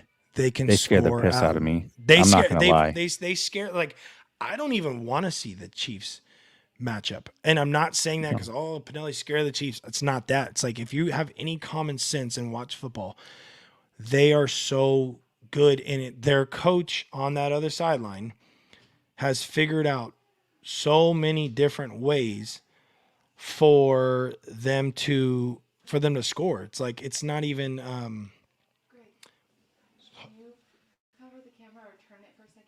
cover the camera. Oh yeah, my wife needs me to turn the camera because her sister just got a spray tan and she's leaving right now. Go ahead. Yeah, you can't see you. This is like Christmas wrapping paper down here. Like, we're completely revamping this whole, and I still haven't even done it yet with all my jerseys. So, anyways, as far as the Andy Reid stuff, like, it scares me because you think about Shanahan and how good Shanahan is. It's Andy Reid is. I mean, I don't want to say he is. He's the standard. Like, that's the standard. Andy Reid is the standard. And when you got Pat Mahomes with Andy Reid, and then you got Kelsey, it's like, who's figured out a way to, my dad's like, we'll stop Kelsey and, you know, you can win the game. It's like, how the hell do you stop Kelsey when he's on choice routes, every single game? The guy's averaging like, I think it's like 7 catches a game. I'd have to look, but they scare me because they can score at will. And when you think you got him, you don't got him. Yep. And so I said that a couple years ago. If we would have played any of the other 30 teams in the NFL in the Super Bowl, I feel like we would have waxed their ass. I agree. And I wanted to play Tom. People are like, why would you want to play Tom Brady in the Super Bowl? Because Tom Brady would have got his ass whooped by the D-line, just like he did this year, and just like I was hoping that the Bucs would have beat the Cowboys, because it probably was going to happen again. There's no way the dude was getting away from the D-line. There's no shot. And that's the thing, is Pat Mahomes can do that. Josh can do those things, but Pat Mahomes is phenomenal at doing those things. And so, yeah, and Chris Jones is a nightmare as well. Like, they figured it out. McKinnon, it's like we let Jet go, and then he comes back, and it's like, you know, F you guys, here you go. Yeah. I'm gonna, I'll show you what you're missing. So they're a scary team, man. I mean, they really are a scary team. So it's like, I pray we make it a Super Bowl. If it's the Chiefs, so be it. But that would probably be the last team I'd want to play, realistically. Yeah, I agree. And listen, I mean, we can love Brock Purdy and all the things he's doing, but bottom line is there's levels to this. And you play a Mahomes or an Allen, and you leave 13 seconds on a clock, and they need to score, they're probably going to score. And that's something that we don't have at our disposal. I'm sorry, we not yet. It's not there yet. So that's something that scares the piss out of me. Now, I do think overall, top to bottom, the 49ers have the most complete team in football. I don't think Brock Purdy's a liability. And I think that, versus when Jimmy was playing, I was like, there's no way. Like, if they get in a shootout, like, they got no chance. I think they have a chance in those scenarios, but if you leave any time on the clock, and it's not just the playoffs last year when they went against each other in the AFC Championship, or excuse me, the divisional round, it's been throughout this year. Both of them, Josh Allen and Patrick Mahomes, like, yeah, we got 27 seconds and we need a touchdown. Oh, word. Okay. Yeah. Touchdown. Like it's happened multiple times. At this point, it's like, it's almost a Light given they're work, going to score if man. they need to. It's almost, it does. It makes me laugh watching it because it's almost so stupid. It's ridiculous to watch it happen because you're Yeah. like, it could happen, and then it happens. You're like, it's greatness, man. It's crazy. It's, you got to respect remember- it. Like I can't, like I used to hate Pat Mahomes. Like after Yeah. the freaking game when we played him, I hated him. Like, and I don't even feel like, I feel like Pat would probably be like one of the most cool people to probably be for around. sure, Like yeah. he seems super chill. And Kelsey too. And then I find myself watching like every single week of the Kelsey podcast with him and his brother. And my good. son, It's so my good. son's watching. It's like, it's my wife's into it. We listen to it in the car. Yeah. And it's great. It's refreshing to hear NFL players be themselves like that. Yeah. And so it's like, okay, I got a newfound respect and I like them. And my son's asking me to like shave a 17 on one side of his head and a 15 on the other. And I'm like, dude, you better ask Uncle Joshy about that one because I don't think that's gonna work too well for you. I don't think he's gonna be like, a big fan of that. Yeah. So funny. Yeah. Yeah, it's funny because my 8-year-old, I was telling the story about how I became a Ravens fan and whatever, and but he loves quarterbacks, so he's a Ravens fan, right? And he's got his Lamar Jackson jersey and his Ravens comforter and all these things, but he also has a Josh Allen jersey and a Patrick Mahomes jersey. Like he loves quarterbacks and he's just into these big time quarterbacks. So yeah, I mean that's what it's about. But these guys are just different. And I forget who the Bills were playing earlier this year, but it was like they had like a minute and 2, no timeouts. They're on the 5-yard line and halftime's coming up. A big touchdown had just been scored against them. Might have been Minnesota. I don't remember. And bro, Josh goes down the field. Not only do they score a touchdown, but they leave like 27 seconds. I'm like, how does this even happen? This isn't real. This is Madden fake football, and it happens over and over and over. It's insane. It was the Minnesota game. Was and it? That was Yeah. obviously that was the heartbreak. Like it was the fumble, QB sneak fumble. Yeah. And then it was the pick at the end of the game, right at the Yeah. very end where he threw the interception.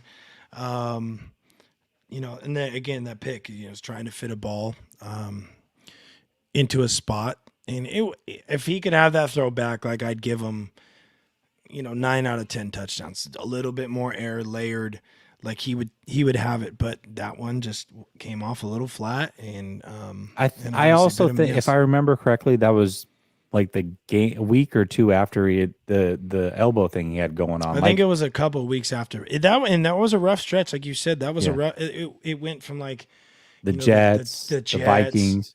Yeah. Vikings, and then there was like one more, but since then their offense has been choppy, right? Mhm. Like they haven't really caught a groove in some games. And I saw that Ken Dorsey is interviewing for the Panthers job.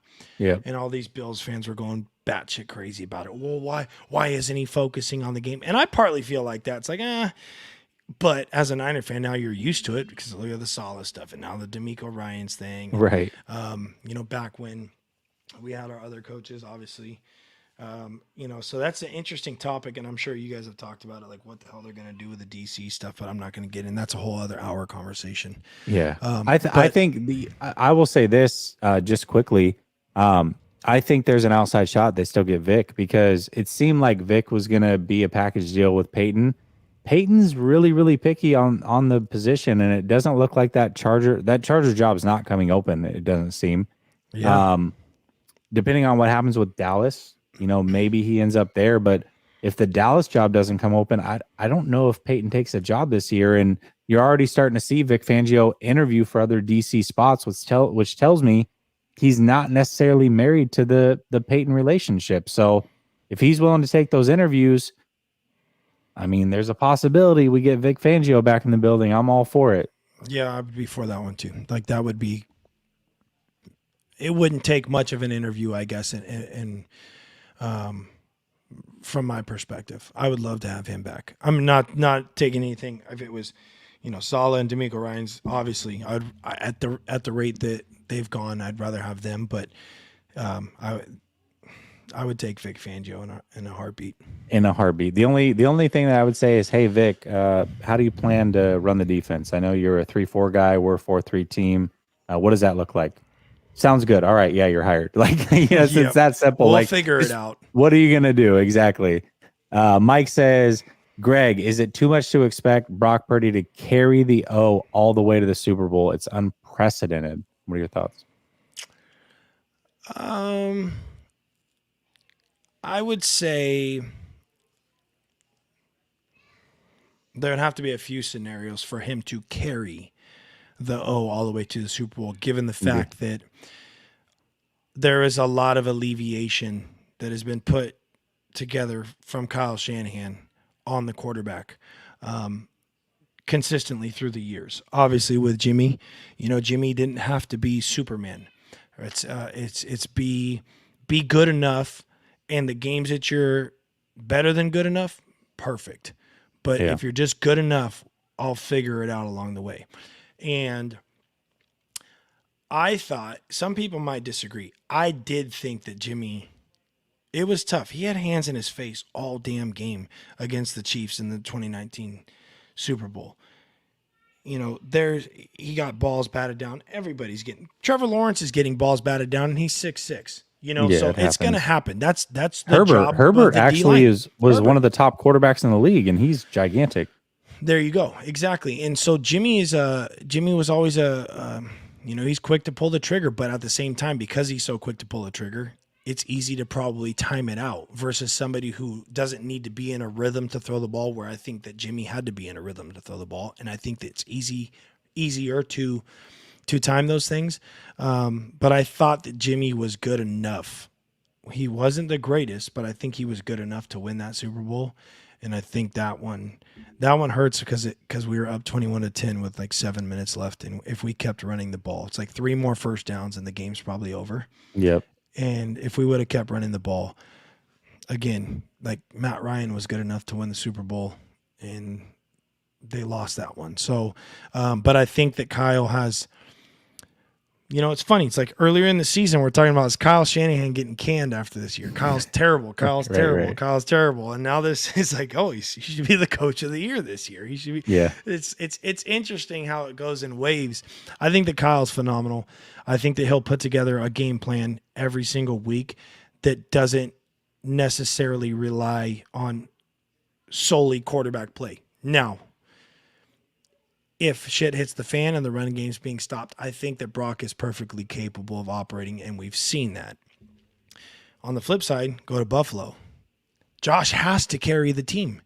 Every week. Every single week, he has to carry the team, right? Like if take Josh out of the equation right now and put him in Buffalo, I bet they wouldn't even give him a home field like -3.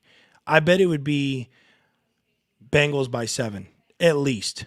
As far as them being favored, probably minimum. More, honestly. Yeah. So he's got to carry the freaking squad, like he really does. And so Brock is fortunate enough to where if McCaffrey's not in, then Mitchell can do it, and if Mitchell's not in, it's like we've just gone down this running back line. It seems like we find a guy that's going to fit in somewhere. But I feel like the run game is good enough, and it's obviously efficient enough, and the pass game concepts are not something that is out of this world. You have to throw the ball 40 yards down the field.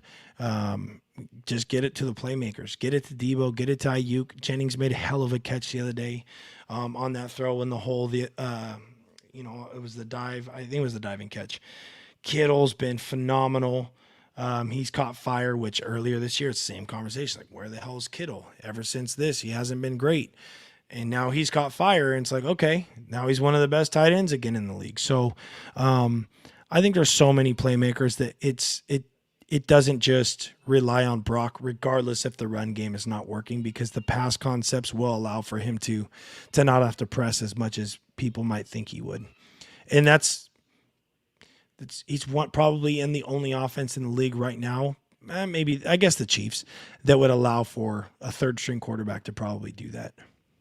Yeah, I would agree with that. I think, thank God. I mean, we don't have to know the answer to this because he's not ever going to be in a situation where he has to. And even if he has to, it's still like you've got weapons all over the field that are decoys enough to open things up to where you can go make these plays. If to say carry a team, that's different than like, okay, can he win a Super Bowl? Yes. I feel like on this team he could for sure. But carrying a team is like CMC and Debo go down next week and you got to go win it on your right arm. No. I'll just be blunt. No, I don't think he can do that. He doesn't have to do that. I do think that he elevates the offense for sure. I think you talked about Kittle, Ayuk, some of these guys flourishing. I think he elevates an already really good thing. He brings it to a level that we haven't seen yet, and that's credit to him. But if he has to be like the guy and everybody's focusing in on him like they do a Josh Allen, no, I don't think he's that guy. Right. And I think like, leading up to this Cowboy game, my thoughts aren't, I guess, as big as a fan as I was, or I guess I am of Jimmy, and I think I'm more of a fan because I appreciate what Jimmy's given to the 49ers, not necessarily so much off of this guy's just this freak quarterback that makes all these plays. I feel like he was always level-headed and he seemed like a likable guy and probably cool as hell to hang out with as well. But I appreciated what Jimmy brought, even though every single week somebody would find a way to hate on him. The Jessies of the world would find a way to bash him. But I'll always have some love for Jimmy. Like, and I really do think that people will always have some type of love, whether you liked him or not. I think you got to at least appreciate what he brought and the winning culture that kind of shifted when Jimmy showed, when he showed up. And so, I don't look at the game as much as stressing about the offense. Like I would stress like praying for Jimmy to do well so I didn't have to come on here and freaking talk like, oh God, here we go. I'm going to get my ass bashed this week because I like Jimmy and half the people that listen don't. But I haven't looked at it like that. I'm looking at it this week as I hope that the defense can hold strong enough and stop the Cowboys offense. Dak Prescott is a good quarterback. We've seen that. Whether people think he is or he isn't, he's very capable. He has a hose. He can scramble. He can make all the off-schedule stuff happen. They got CeeDee Lamb. Excuse me. Pollard is rolling right now. I'm not going to take the whole CMC Pollard conversation. Obviously, that I'm going to take CMC every time. But Zeke is, a veteran running back that is perfectly capable as well. Like they have a lot of weapons. Their defense is pretty well put together. They do have good coaching. Whether you think McCarthy's a shitty coach or not, he's figured out ways to get it done. Exactly. He's figured out ways to get it done. And so it's, this isn't a, it's the Cowboys who beat their ass last year. Like this is a completely different Cowboys team. I think that their defense is a lot better. I think their team as a whole is in a lot better shape. I don't think, again, it's like, can Zeke carry that offense or can Dak carry that offense? They're kind of in the same boat. Like they have multiple dudes that can get things done. So I would expect it to be a little bit of a handful for the 49ers this week. So I'm looking at this game as hopefully we can hold up on defense, get some pressure to those guys and try and make Dak make some stupid decisions. Not so much focus solely on Brock Purdy and what he's going to do. Yeah, absolutely. Orioles asking about the hat. I got it at I think I got it on the NFL shop just recently, but it's like the old school, like it's got the string, it's like the golf style hat, it's got the corduroy feel to it. It's pretty dope. It's pretty dope for sure. All right, bro. Listen, it's 2 a.m. I appreciate you coming on. I gotta get the F out of here. I'm appreciative you had me on. I'm gonna make sure that I screen record this portion of it and send it to Croc. I talked to Croc the other day. Croc is super busy. He's doing his 7-on-7 stuff, and the gym is taking off. And you haven't even seen much of Croc on Twitter anymore. Not nearly what he's been. So he's getting all that stuff dialed. So I told him literally the other day on FaceTime after the Niners game, I'm like, dude, forget it, man. I'm just gonna go hang out with Jesse and those guys on their podcast from here on out. I love it. I love it. He's gonna be like, you son of a bitch. Oh, I'm being petty from here on out. So no, I appreciate you guys. I appreciate all the fans. Going in the chat and telling me to come on here. It was cool to be on here. So we'll do it. Hey, seriously, I mean, we'll have to do it again. I always enjoy talking shop with you anyways. Conversation flows super easy. Especially like after the season ends, there's always things that you got to talk about. I think it'd be fun to do like a season recap with you or whatever. We'll figure out something soon. We'll figure out something. Well, I want to do a round table, man. We'll get a couple guys in there. Let's do a round table and have some conversations. Maybe I'll have to put that together. I'll put together a round table. You can count on me, Greg. I will put it together. Let's do it, man. All right, bro. We'll talk soon. All right, y'all. Thank you, chat. Appreciate you.